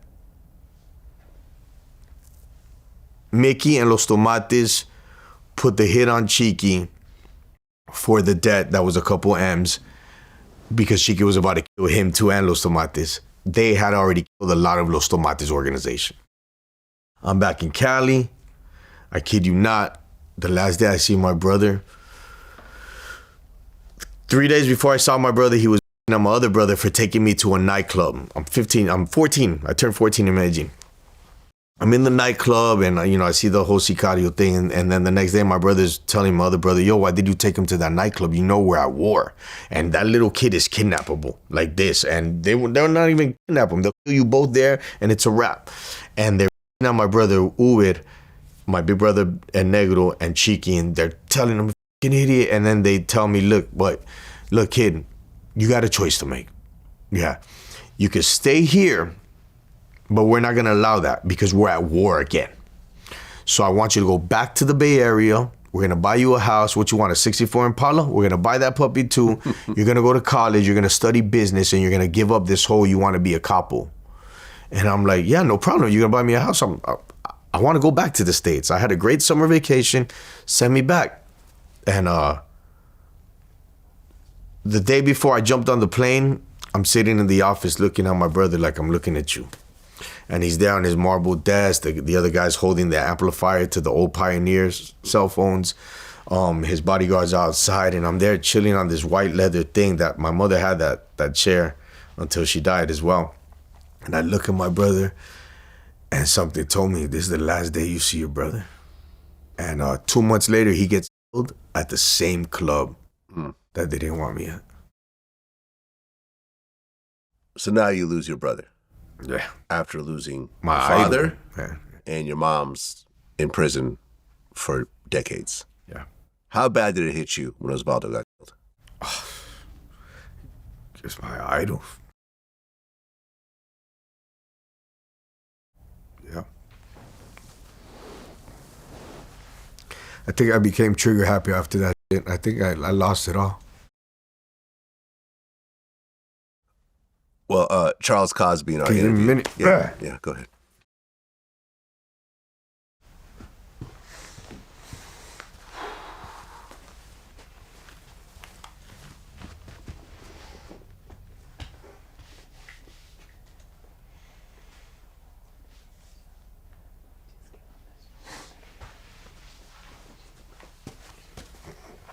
She was incarcerated with my mother during that whole time.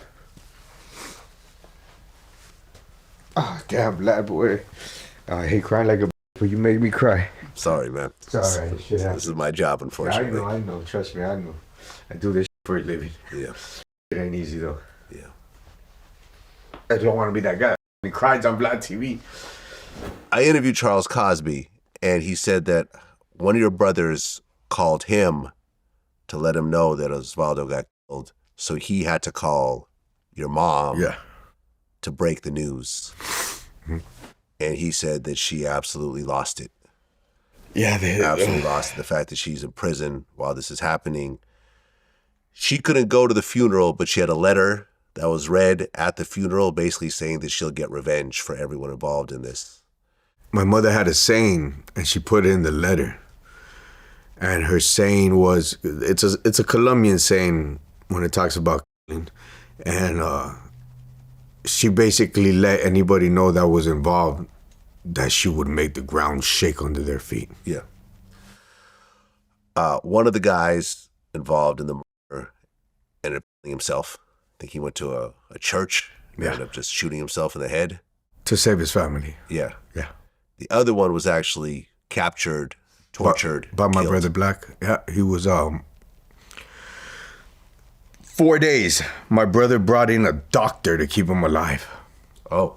Yeah, and then finally heated up I think it was a screwdriver and put it through his nose, he told me. My brother Chico was loved. Yeah.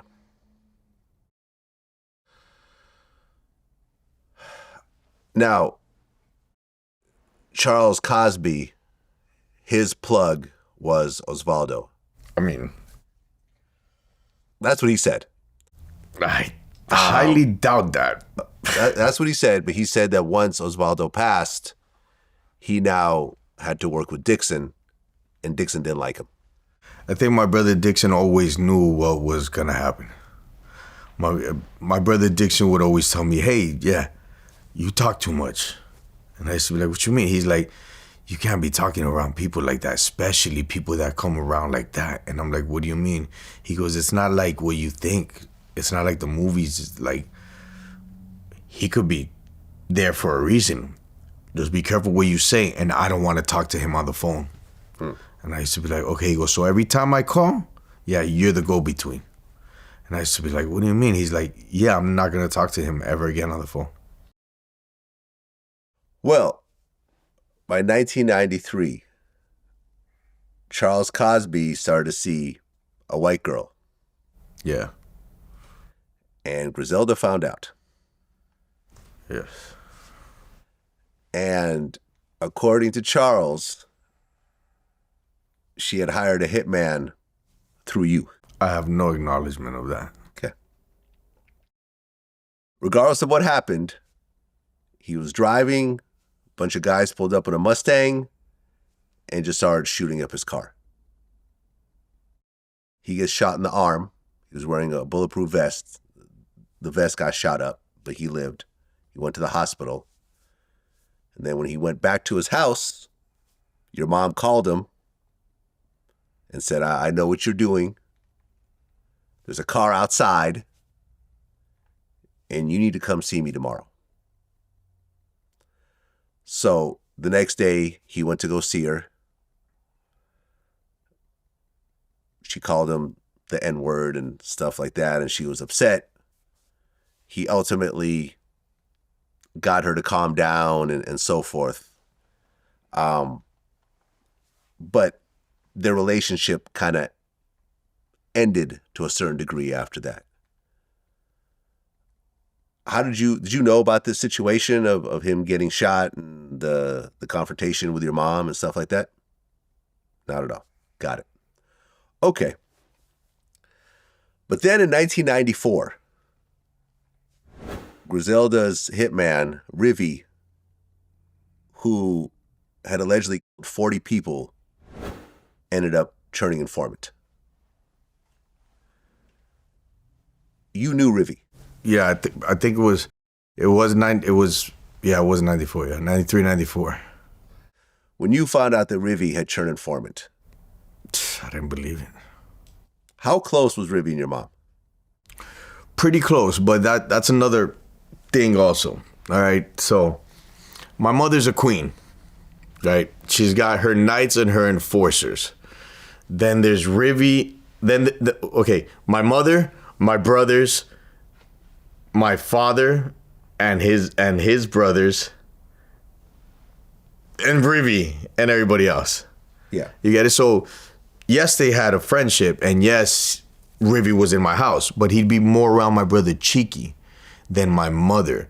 So my father and my uncles were quite jealous with who you brought around my mother because, like I said, my mother gets blamed a lot for the evil my dad and my uncles did because they were the real cowboys. Matter of fact, if you see public record and you look up the Pistolero gang, those were the first cowboys. That's the fucking cowboys that was like named after them. And Los Pistoleros was my father's crew.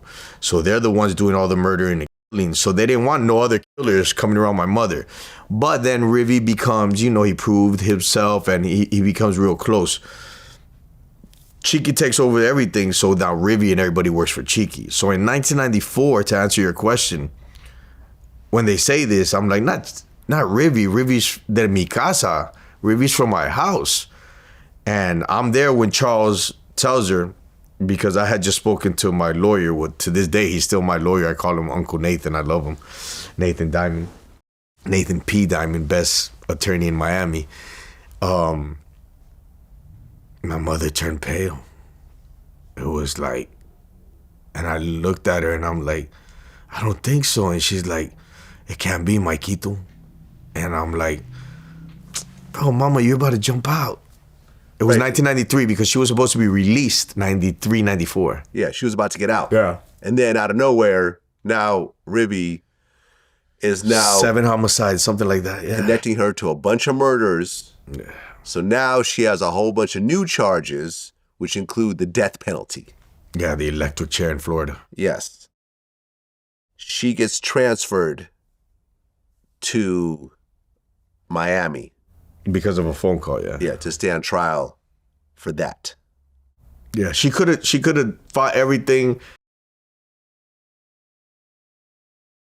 And she could have wrote it out, but the truth is, she was facing the electric chair, and I don't want to believe that Rivy did it 100%, and I'll tell you why. Because Rivy was from our house, and we knew Rivy, and when you're so Machiavellic, like, it's like, are you really gonna do it? So I think, this is my personal opinion, that everything that transpired within those months or those years that everybody was dropping it on my mother, I believe he knew he was going to sabotage it. And my brothers told me that later on when I'm living with them in Colombia. They're like, man, Rivy is crazy, bro. He knew what he was doing, this, and that. He was just trying to beat a couple life sentences or his death penalty. And I'm like, I believe it too. And one of his relatives reached out to Uber, and we sent him $2,000 commissary. So I can say that whatever Rivy did, at the end of the day, I can't say I hate the man. Can't say I love him either. But I appreciate the fact that my mother wasn't on an electric chair. You know, and I know she died violently, but at least it wasn't on a chair.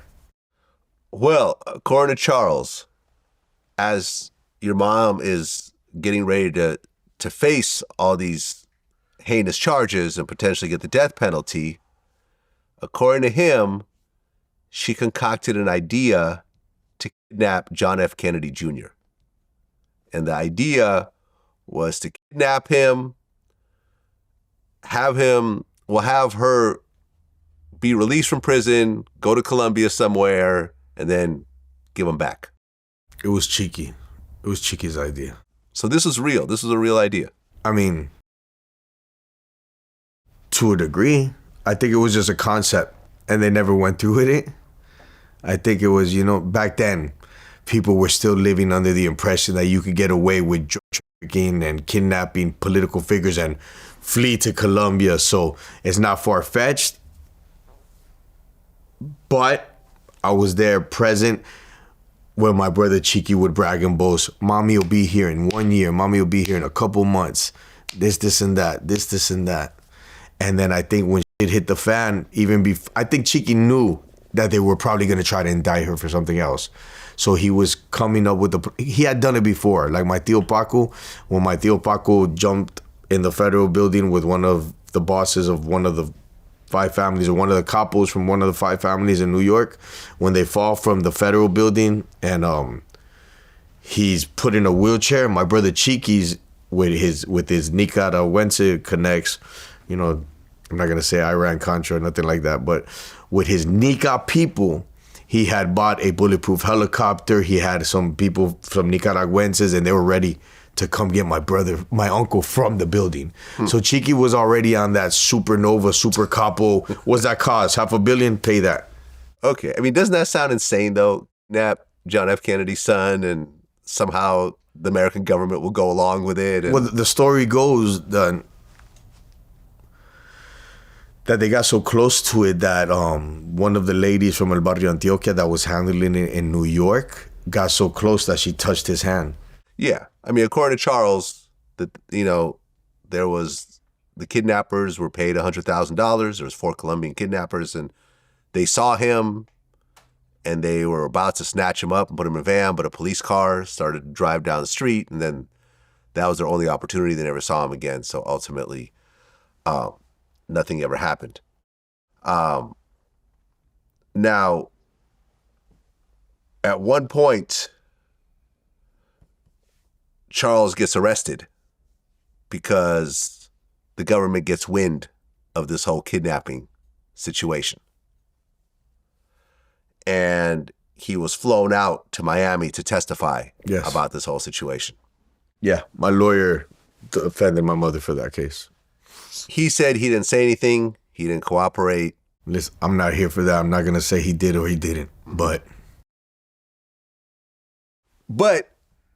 things went a little haywire in that whole trial, because before it actually happened, one of the workers for the prosecution was caught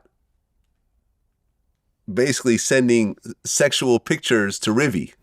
2 workers. 2 workers. Yeah. They were basically having like phone sex, and she would bake cakes and have them walked in the county jail for him. Yeah. With stuff in them and Yeah. So essentially, after all this was found out, the whole case fell apart. And in 1998, your mom pled guilty to 3 second-degree murder charges, which was 20 years to run concurrently. So with time served, she would get out in 5 years. 7, 5, something like that. Something like that, exactly. That next year, she was transferred from the federal prison in Florida into a state prison. And at that point, the cushy life that she had previously went away. And now she's really doing hard time. Yeah, she becomes a number. And now she's doing hard time. I have a lot of her close friends that live in the area where I live in or are friends of mine. And there was a thing like in the state, in Florida State, a lot of the girls would get Griselda right here because they would call her Grandma Griselda. And they said it was hard for her, but she was an old lady that was used to doing time. So, but it was hard for her because our daily conversations were different. You know, it was, she's like, listen, this ain't the camp. This ain't the feds. These motherfuckers treat me bad here and this and that. But now, you know, after a while, it got easier for her because lo and behold, she's Griselda Blanco. So she's going to make it work for herself too. And, you know, my mother still had a little bit of change put away. So there was always a little money here, a little there. She still, it was easier for her. But yeah, if you know, Florida State prisons are completely different. Yeah. Well, your brother Uber ends up getting killed. This was it 2000 or 2001? I was there 2001. I buried my brother. What was that situation around? Horrible. Chiqui was my idol. Dixon like a father to me, and my brother Uber my best friend. We were living together in one of the houses that now it's a nightclub in La 33, 33rd Street in Medellin. And I remember all those days. We had a bulletproof Dodge that it would fit 100,000 under the steering wheel. It had the shotgun thing here, and it had this other compartment for probably like an Ingram or a mini Uzi. But my brother Uber wasn't a violent man. He was a playboy. He was a businessman from head to toe, Armani down, tailored out, and he would only surround himself with gentlemen of the same caliber. And a lot of those gentlemen were hated by Pablo's old guard or the new guard, which was Don Berna's guard, because they were more businessmen than they were dealers and bandits. And my brother was that kid that would always, look, we can figure this out, guys. There's no need to put a hit on each other. We'll split the loss. Let's swap it out. He would always tell me since I was a kid, he would tell me, Corleone, he would tell me like that. He goes, look, if you're going to do this shit, understand one thing. You don't have to kill everybody. We can figure it out. You can be a businessman, make money. And I had already gone to Brazil for him to pick up half an M. And I was supposed to go to Spain. I just got my passport. I was going to go move to Spain. And I was going to become this a capo or at least a money man, and life was great because we still can make it. We can still become the Blancos again. And they kill him coming out that gym. I was at the house. I was going to school, computer school, and he got me up to go to the gym, and I had partied the night before. It's Colombia, party every day. And I'm like, nah, bro, leave me the fuck alone. I'm not going to the gym. Vamos para el gimnasio. And I still smell his Dolce Gabbana to this day. And I didn't go. And the only little gun he had on him was a P-32, man. And he wasn't even in the bulletproof Dodge. He was in a Land Cruiser, and they thought it was bulletproof like the Dodge. They thought it was 4th and 5th level. So when they hit him with everything, man. They hit him with AK, AR, pistols, everything. So who was the ones that did it? Papo Mejia put the hit out for Mexico. We had like 2 million on his head. So we knew the day he landed in Colombia, the cops were going to cash out that 2 million. Anybody was going to cash it out. You know, we're waiting for his ass too, because that's the only one that was left. They had already killed a lot of the people. And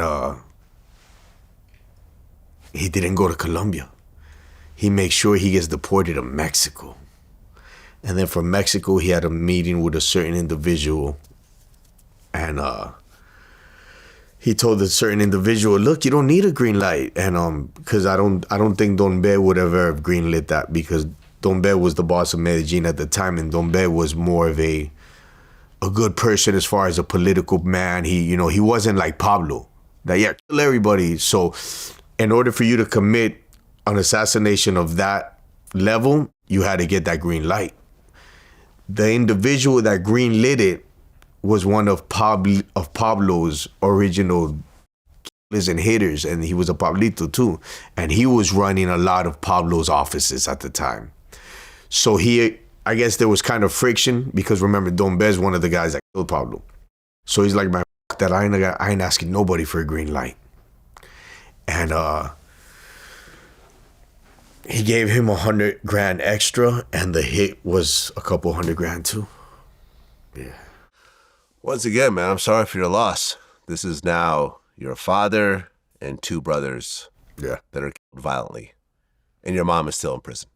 Yeah, I'm gonna need a minute. Murder talk. Good? Yeah, I'm good. Okay. Thank you, Lord. Lord, forgive me. You go into hiding after this? Yeah. 1 year. 1 year. 1 year hiding in Medellin. And was it around that time that you wanted to kind of rebuild the business? No. At that time, it was all over. I wanted to come back to the States and be my own capo. Yeah. You get it? In my brainwashed mind, it's like, all right, the last hope, which was Uber, because my brother Dixon had already retired. He was already losing his mind, kind of. And I had so much hope in Spain and Monte Carlo and all these different places that drug trafficking was opening up, that I thought that me and Uber were gonna do it, So when they killed my brother, I'm like, fuck, what am I gonna do, man? I want revenge, but I gotta hide because the city's it's going to hell, and Pablo probably has a lot more money than I do right now, and I'm a kid. And I'm like, you know what? I got to make it back to California and Miami. I got to make it back to the States. And I got all these plugs. I'll be multi in a week. But it was all an optical illusion. It was all an illusion that to continue. So I survived that year basically in different caletas, hiding out with my brother Dixon and his wife and my cousin and Mario Viejo, which was always with us. And I was part of an organization in Medellin called La Clica Underground, and we were a hip-hop organization, but we had been convicted for organized crime in Colombia, and they would hold me down. So after a while, it's like, man, fear, I'm a Blanco, I'm going to be out here. So I just started being in Medellin everywhere, and then speaking to certain individuals to see if we could wrap that up or I could just exit and, not want any more of anything. And it was just told to me, like, I think you'd be better if you leave, because these people have a lot of money and you're next. Well, then in 2004, your mother, who's age 61 at the time,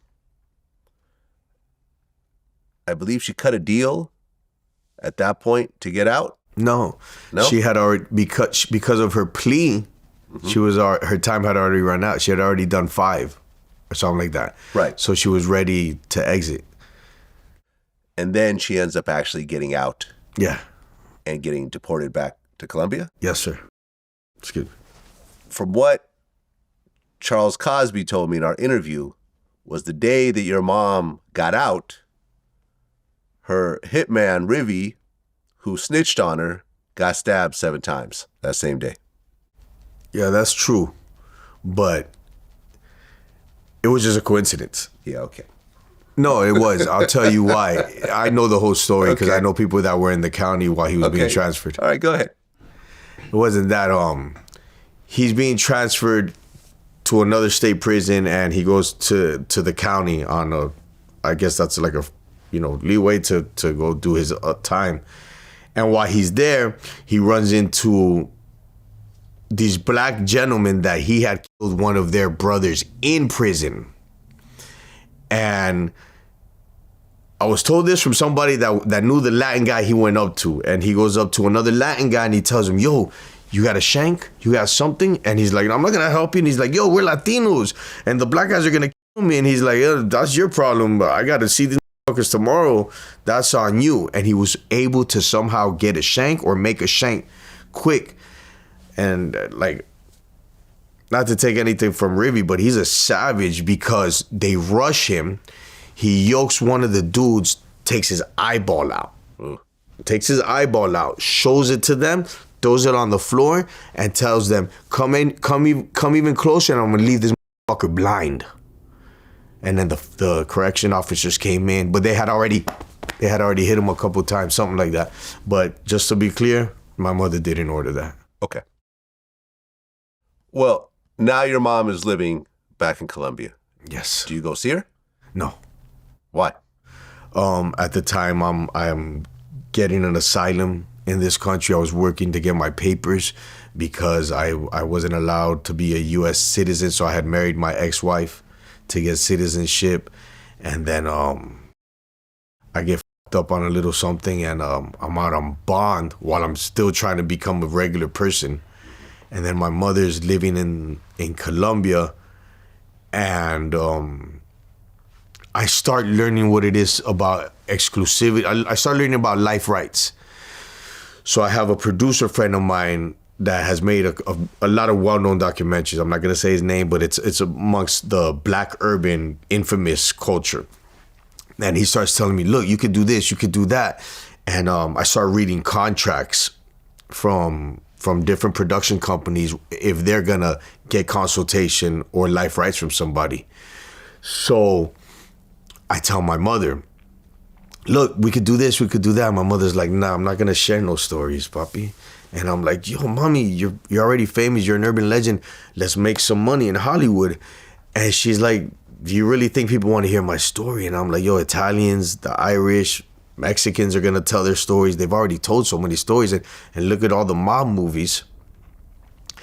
Give me the chance, mommy. Give me your power of attorney and let me figure this out. And I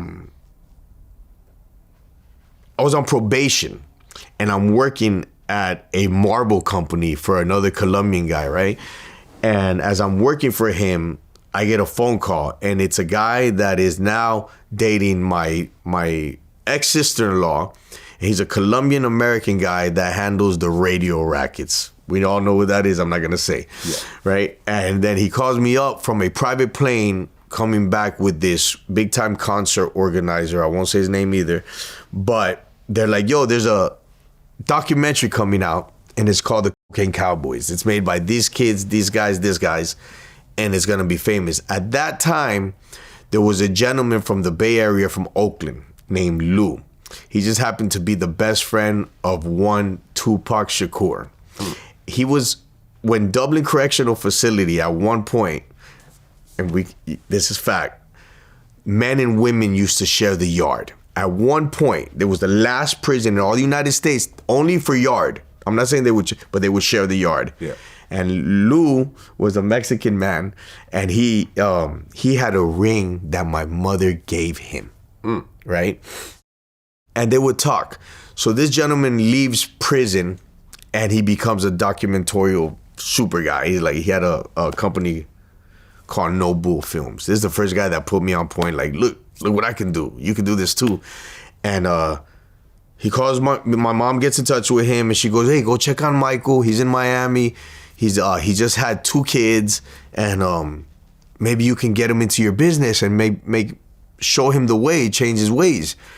And he comes from Oakland to Miami, and he pays my probation off. He pays everything, and I'm like, yo, Lou, what? I know how you get down.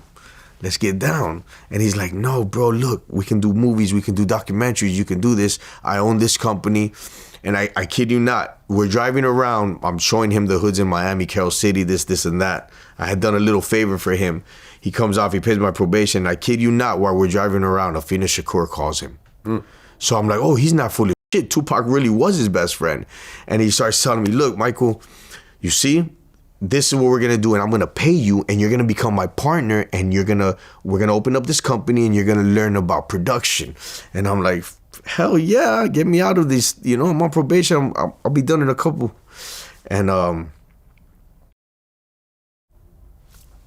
I get the phone call from the guy on the plane, and it's him telling me that they beat me to the punch. That now this company called Raconteur is making Cocaine Cowboys. So then I call Lou and I go, Lou, they beat us. They're doing this. He's like, don't worry. We're still going to get into production. You're still going to do this, Michael. You can be a law-abiding person. You can get into production. You can make money off of show business. And I'm like, yeah, whatever, bro. They beat me to it. I get off probation, and I get back to the streets, man. And I had the #1 tattoo parlor in South Beach with a gentleman named Pride, and everybody was there. You name a criminal organization, they would show up. Well, in 2006, they dropped Cocaine Cowboys. Yes. One documentary, which your mom was mentioned in. Yeah. But then in 2008, they dropped Cocaine Cowboys 2, Hustling with the Godmother. Yes. Starring Charles Cosby. Yeah. And they illegally put my picture and my image on a video on it.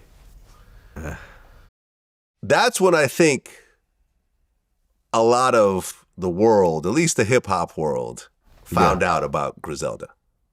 I think that really cemented it. Yes. If you know, if you knew, you knew. But yeah, if you knew, you knew. But like, this was the first time the story was put together visually, and it became a very big. It was a DVD at the time. Yeah. This is before streaming. Yes, sir. Now, according to Charles, he spoke to your mom about this, and she okayed it. Not true. What did your mom think about? I still have the envelope with the letter and everything he wrote to her that was hand delivered to her by an associate. She didn't even open it up. Aha. She's like, man, I don't want to know about that guy.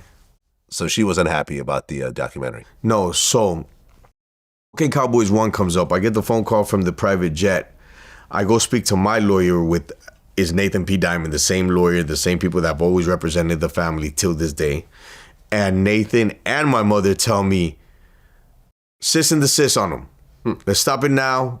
There's certain things that's not public record. Mike will handle that. And I go, no, wait, Mom.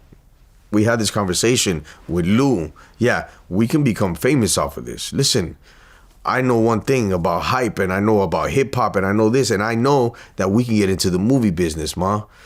And my gordita goes, bro, are you crazy, Michael, bro? I'm not going to share none of these stories. And I'm like, should I get you a check? And that's when I met Branko Lustig and everybody else. First, we sold our life rights to one company. We sold our life rights together, me and my mother, exclusive. Back then, I was just learning the business that I do now. And we sell our life rights. I get her $60,000 cash advance. I kid you not, she blew it in 48 hours. She calls me in 48 hours and she goes, what's up, Poppy? Where's the rest of the money coming? I'm like, no, Ma, it doesn't work like that. We got it in advance. We get the rest upon principal photography. And then we get our back end, which we probably never see. She's like, all right, run game to somebody else and send me another check. And I'm like, it was $70,000. I'm like, Mom, gordita, what you spend $70K on in 48 hours? She goes, oh, come on, Papi. I put a sauna next to this. I put a steam room next to the sauna. I fixed the gym, expanded the pool, and I helped all the ladies out in Barrio Antioquia. And I'm like, Ma, you're giving out money again to the same people. Like, why are you doing that? She's like, they needed it. They're poor. And I'm like, all right, don't worry. We'll figure this out. And I don't put the cease and desist on them. I close the deal, and then we're on contract for 3 years. Mind you that people that don't know the business don't understand what it is to get shelved, right? And, we'll snatch up your project, but we're going to shelf your ass because It is what it is. So they shelf us, and they got to pay us yearly. By the second year, their time had run out on the contract. They were 48 hours late on a cash payment.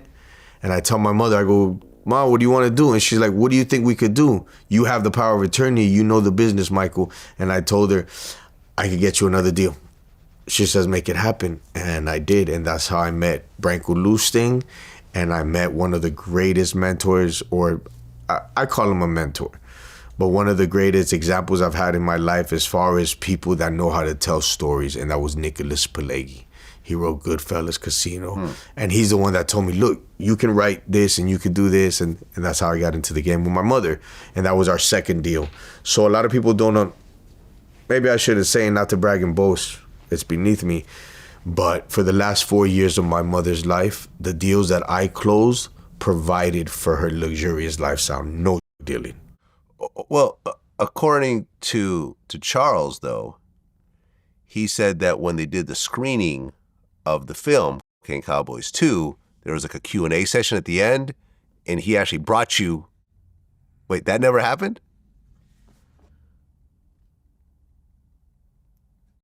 I have a civil contract with Charles, and it was an understanding that the red carpet wouldn't be red fully because we had come to terms. I'll say that. We had come to terms. But I was at the screening, and I did show up with 60 individuals, half Colombian and half goons from Miami. And I had a great time, and now I work with Billy Corbin and them. So he didn't give us any money. He didn't give my mother any money. He didn't say that. Yeah, no. But he didn't say that he showed up and when he introduced you, the crowd went crazy and stuff like that. Something like that. Okay, so that part is true. Yeah, that okay. I won't take that from. That part is somewhat true, yeah. Okay. Yeah.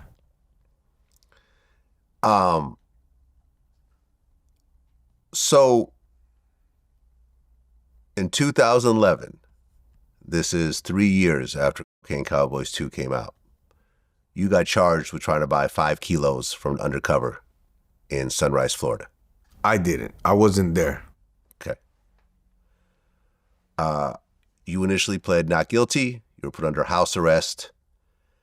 And you got sentenced to 2 felony counts of cocaine trafficking? I think it was one state. 1 count. And conspiracy to traffic cocaine, cocaine. So that case, that's completely over now. Yeah. Can you say what happened? I can't elaborate on it, but I paid my debt. Right. Okay. So now your mom has been out of prison now for some years, and she's living in Medellin. On September 3rd, 2012, she was with her pregnant daughter-in-law at the Cardizo butcher shop. She wasn't her daughter-in-law anymore. She was a lady of the night that at one point was my brother's lover, that my mother would pay for her to be around him, because at that time my brother had become a mental case and he had lost his mind, and he years of addiction and childhood trauma, he became schizophrenic and dementia. He had dementia. I'm sorry for that. Yeah. And my mother would have this young lady around him to take care of his needs and to keep him grounded. And on that day, it wasn't only for her. It was for like all the local prostitutes that were real bad. My mother would give them, like, every month she'd go to this butcher shop and gastar $1,000,000 which is equivalent at the time to like $1,000 American, and hand them the meat. Well, as she exited the butcher shop, someone pulled up on a motorcycle and shot her twice. Killed her. Yeah, I got the phone call from that pregnant lady's man, and he was looking at my mother. Right. Mojo? Called you? I'd rather not say. Okay. I mean, he's dead, but I'd rather not say. Okay. Out of respect for his family. You've lost your father, 2 of your brothers. Your last brother is schizophrenic. And now you lose your mother. Yeah, she was my best friend also. Yeah. Yeah. Worst day of your life?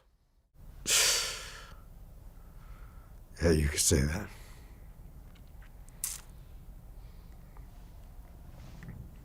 Never heard a voice. Well, I just heard a voice the other day on a voicemail.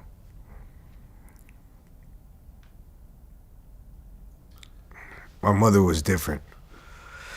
My mother would walk into the room and you could feel her power. And then in one moment, all that power could be gone with a sign, like a sign of love, you know, and laughter. And she had this dark humor about her that even though it was kind of evil, it was funny, you know. And she was, I'm not saying she was a saint, but she helped a load of people. And to this day, they love that lady. Why do you think that she was living in Medellin during this time, as opposed to just going somewhere where, you know? My mother died a God-fearing woman. Right, she became a born-again Christian in prison. In prison. I heard that.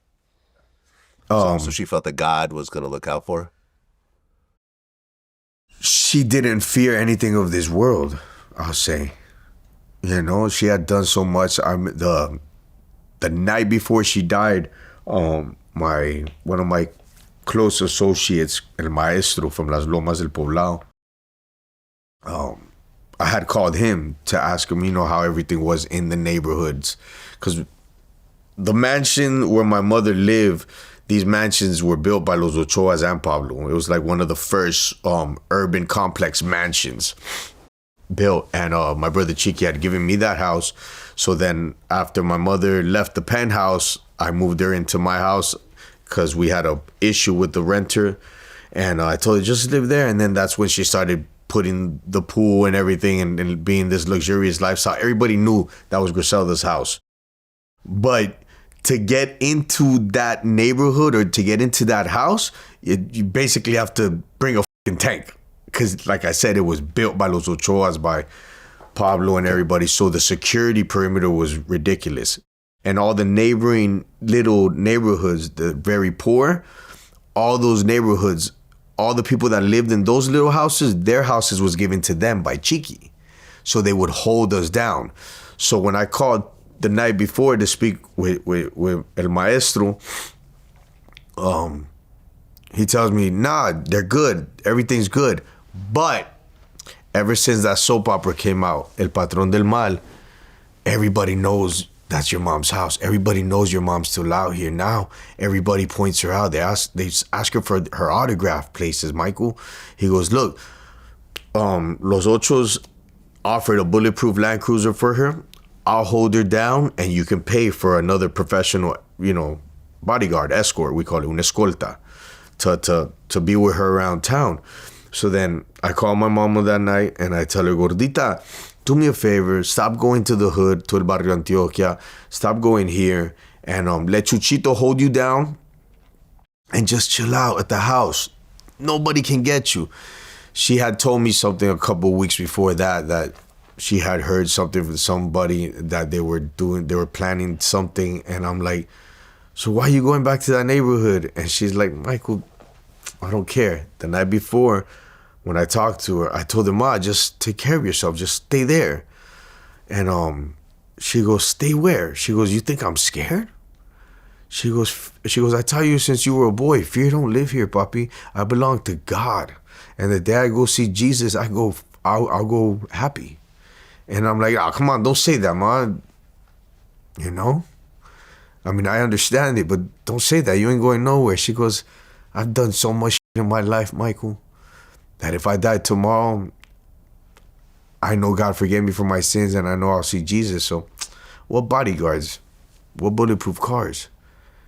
And just like that, a chauffeur had taken her to the hood, and she had done her runs in the hood saying hi to people, blessing them. And then she went to go get the meat and to bless that lady. She took the ring off her finger when she died. You know? Oh, she stole from her. Oh, I got the ring back. Ah. Don't get it wrong. I got the ring back. But I don't know why she thought it was hers. And it wasn't even a diamond ring or nothing like that. But the fact that she took the ring off my mother's dead body offended me. Yeah. And yeah, the whole neighborhood in buses. When my mother died, not only did the whole neighborhood come out to see her, but then the whole neighborhood in like 10 buses went to bury my mother in a gold casket.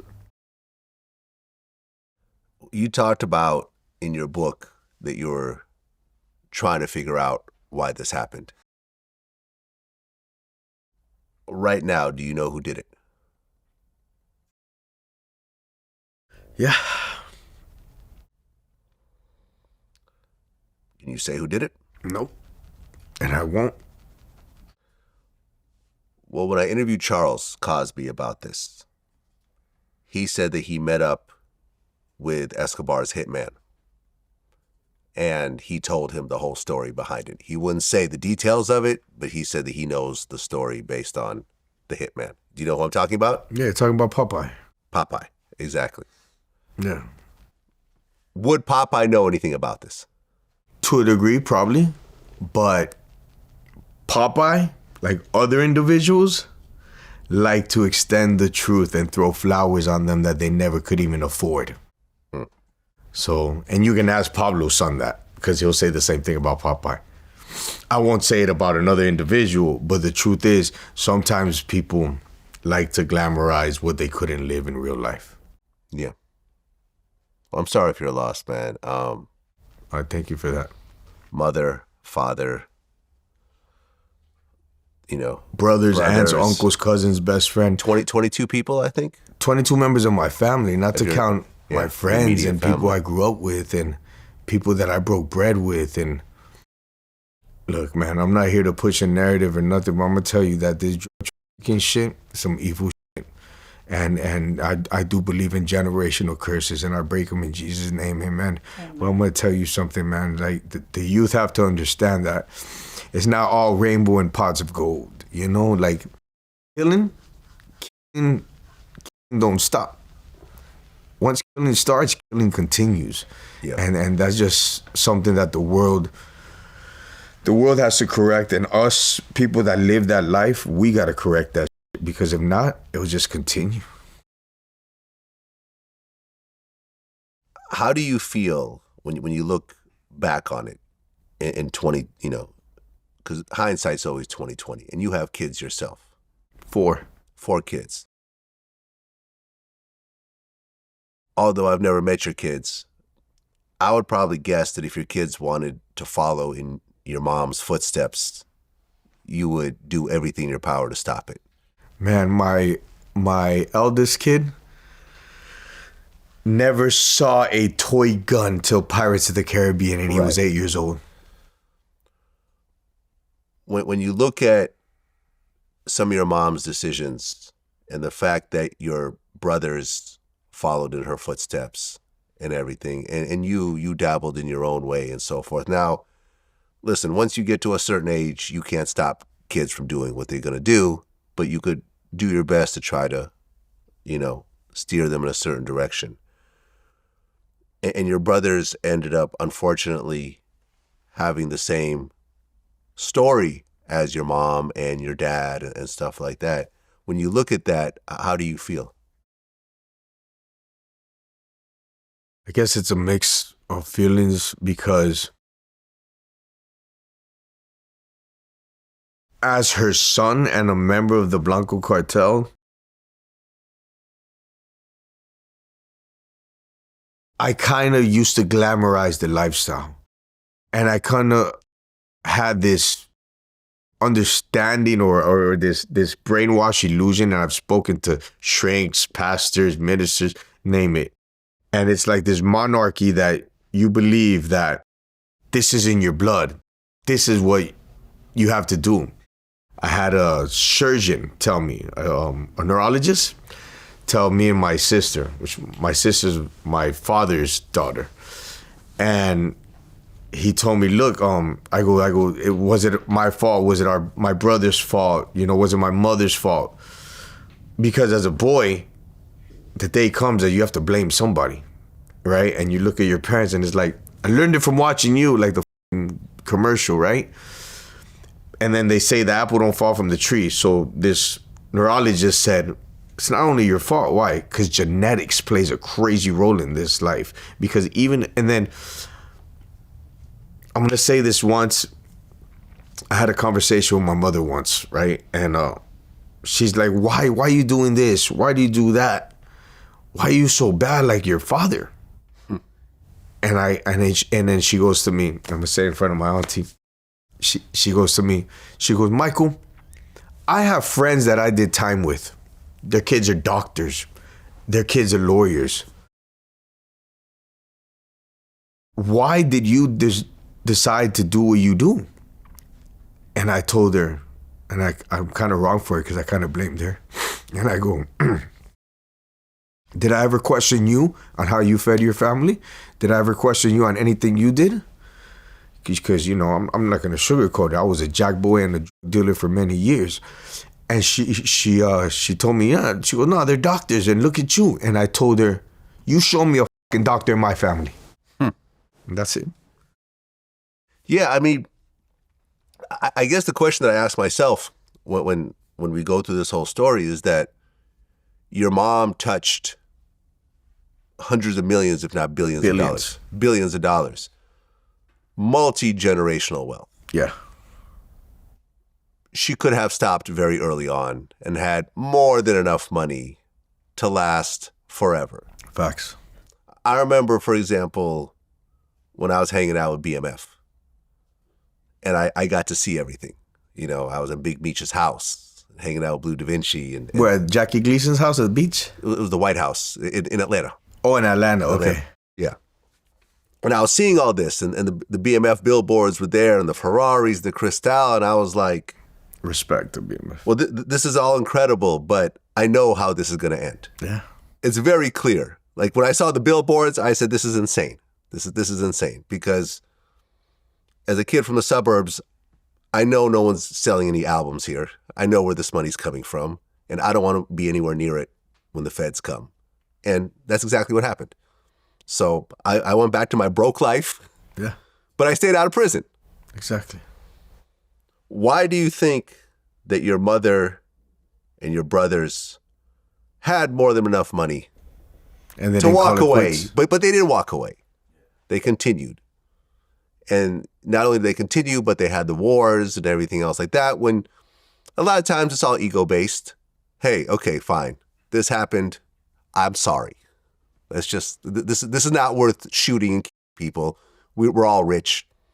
Why do you think everyone just kept going to the point where things just ended in the worst possible situation? I think, and I know that once you've done so much dirt, once you've hurt so many people, I think that universal karma never goes away. I think that once you've done so much bad, you can't turn back. And I think that my mother and my brothers had reached that point at such an early time in their career, and they made so much money. I mean, my brother Cheeky probably made more money than my mother. Really? Yeah, my brother Cheeky was on a whole different level, worldwide, and they don't want to see it go away, but it becomes more than that, because if it goes away, then how can you defend yourself against your enemies? Well, but you have enough money to defend yourself, don't you? Yeah, but one day they're going to pass you. One day they're going to surpass you. Not only that, how are you going to keep that money if you don't hold down the compound? You get it? And yeah. Worse than that, the minister that raised me in Northern California told me one thing. He was there for my mother and me when Cheeky died. He was there when my mother died. He was there for me during all these years. And he would always say stuff that would just make me, wow, this man is so wise. And it's real easy. If you live by the sword, you die by the sword. And my mother was clear on that. Yeah. Well, in 2012, West Side Gun formed a record label called Griselda Records, which has, Benny the Butcher. Yeah. Conway the Machine. I text with Conway. Conway's my dude. He's a good dude. How did it feel to find out about this record label named after your mom, which is actually a pretty well-known label now with prominent artists? I'm going to be real honest with you. At the time when I was more of a street individual, I felt like somebody owes me something, right? When you're from the streets and you grow up being who you are, like, if you don't give it to me, I'm going to take it. And then when you cross over to this corporate world and you understand business, real business, you understand that nothing's ever personal. I'll respect them for what they've done for hip hop, because I'm a hip hop head. Right. So I respect and I love underground hip hop. Mm-hmm. So just like Wu-Tang, like I respect what Griselda Records has done. Yeah. I won't talk ill about them because I'm a grown man and it is what it is. Right. But I think in life there has to be like I guess a balance of respect. And if it's not for an individual, it should be towards a legacy. But I respect what they've done and I'm kind of happy what they've done because they've done it so well that they've also held up my mother's legacy, and I'll respect that. I'll leave it at that. Right. And then in 2019, you were in Cartel Crew. Yeah. 3 seasons. 3 seasons. How's that experience? Hard. Not easy, but I'm grateful for that too, because even though I've been in the business for a while, it was only a matter of time before I got either in front of the camera or behind the camera like I am now. Like right now, you know, I closed a development deal. I got 3 new shows popping. I have hopefully by the end of the year, we'll have a series based on my intellectual property coming out. And it's an experience that I always knew was going to happen because I used to tell my mother when she was incarcerated, I told her either a capo or an actor or a director or something like that, Ma. And she's like, I prefer a doctor or a lawyer. And I'm like, I think I'm going to be on TV. I can figure this out. And I loved it. But at the same time, what I do for a living, sharing these stories, it's not easy. You can ask my shrink and he's very well paid. Yeah. You get it? And it comes to a point that you can't live in the past. So I read this book. It's called The Power of Now. And you have to identify with your pain. And I've identified with that pain. And to a T, I'm over certain things.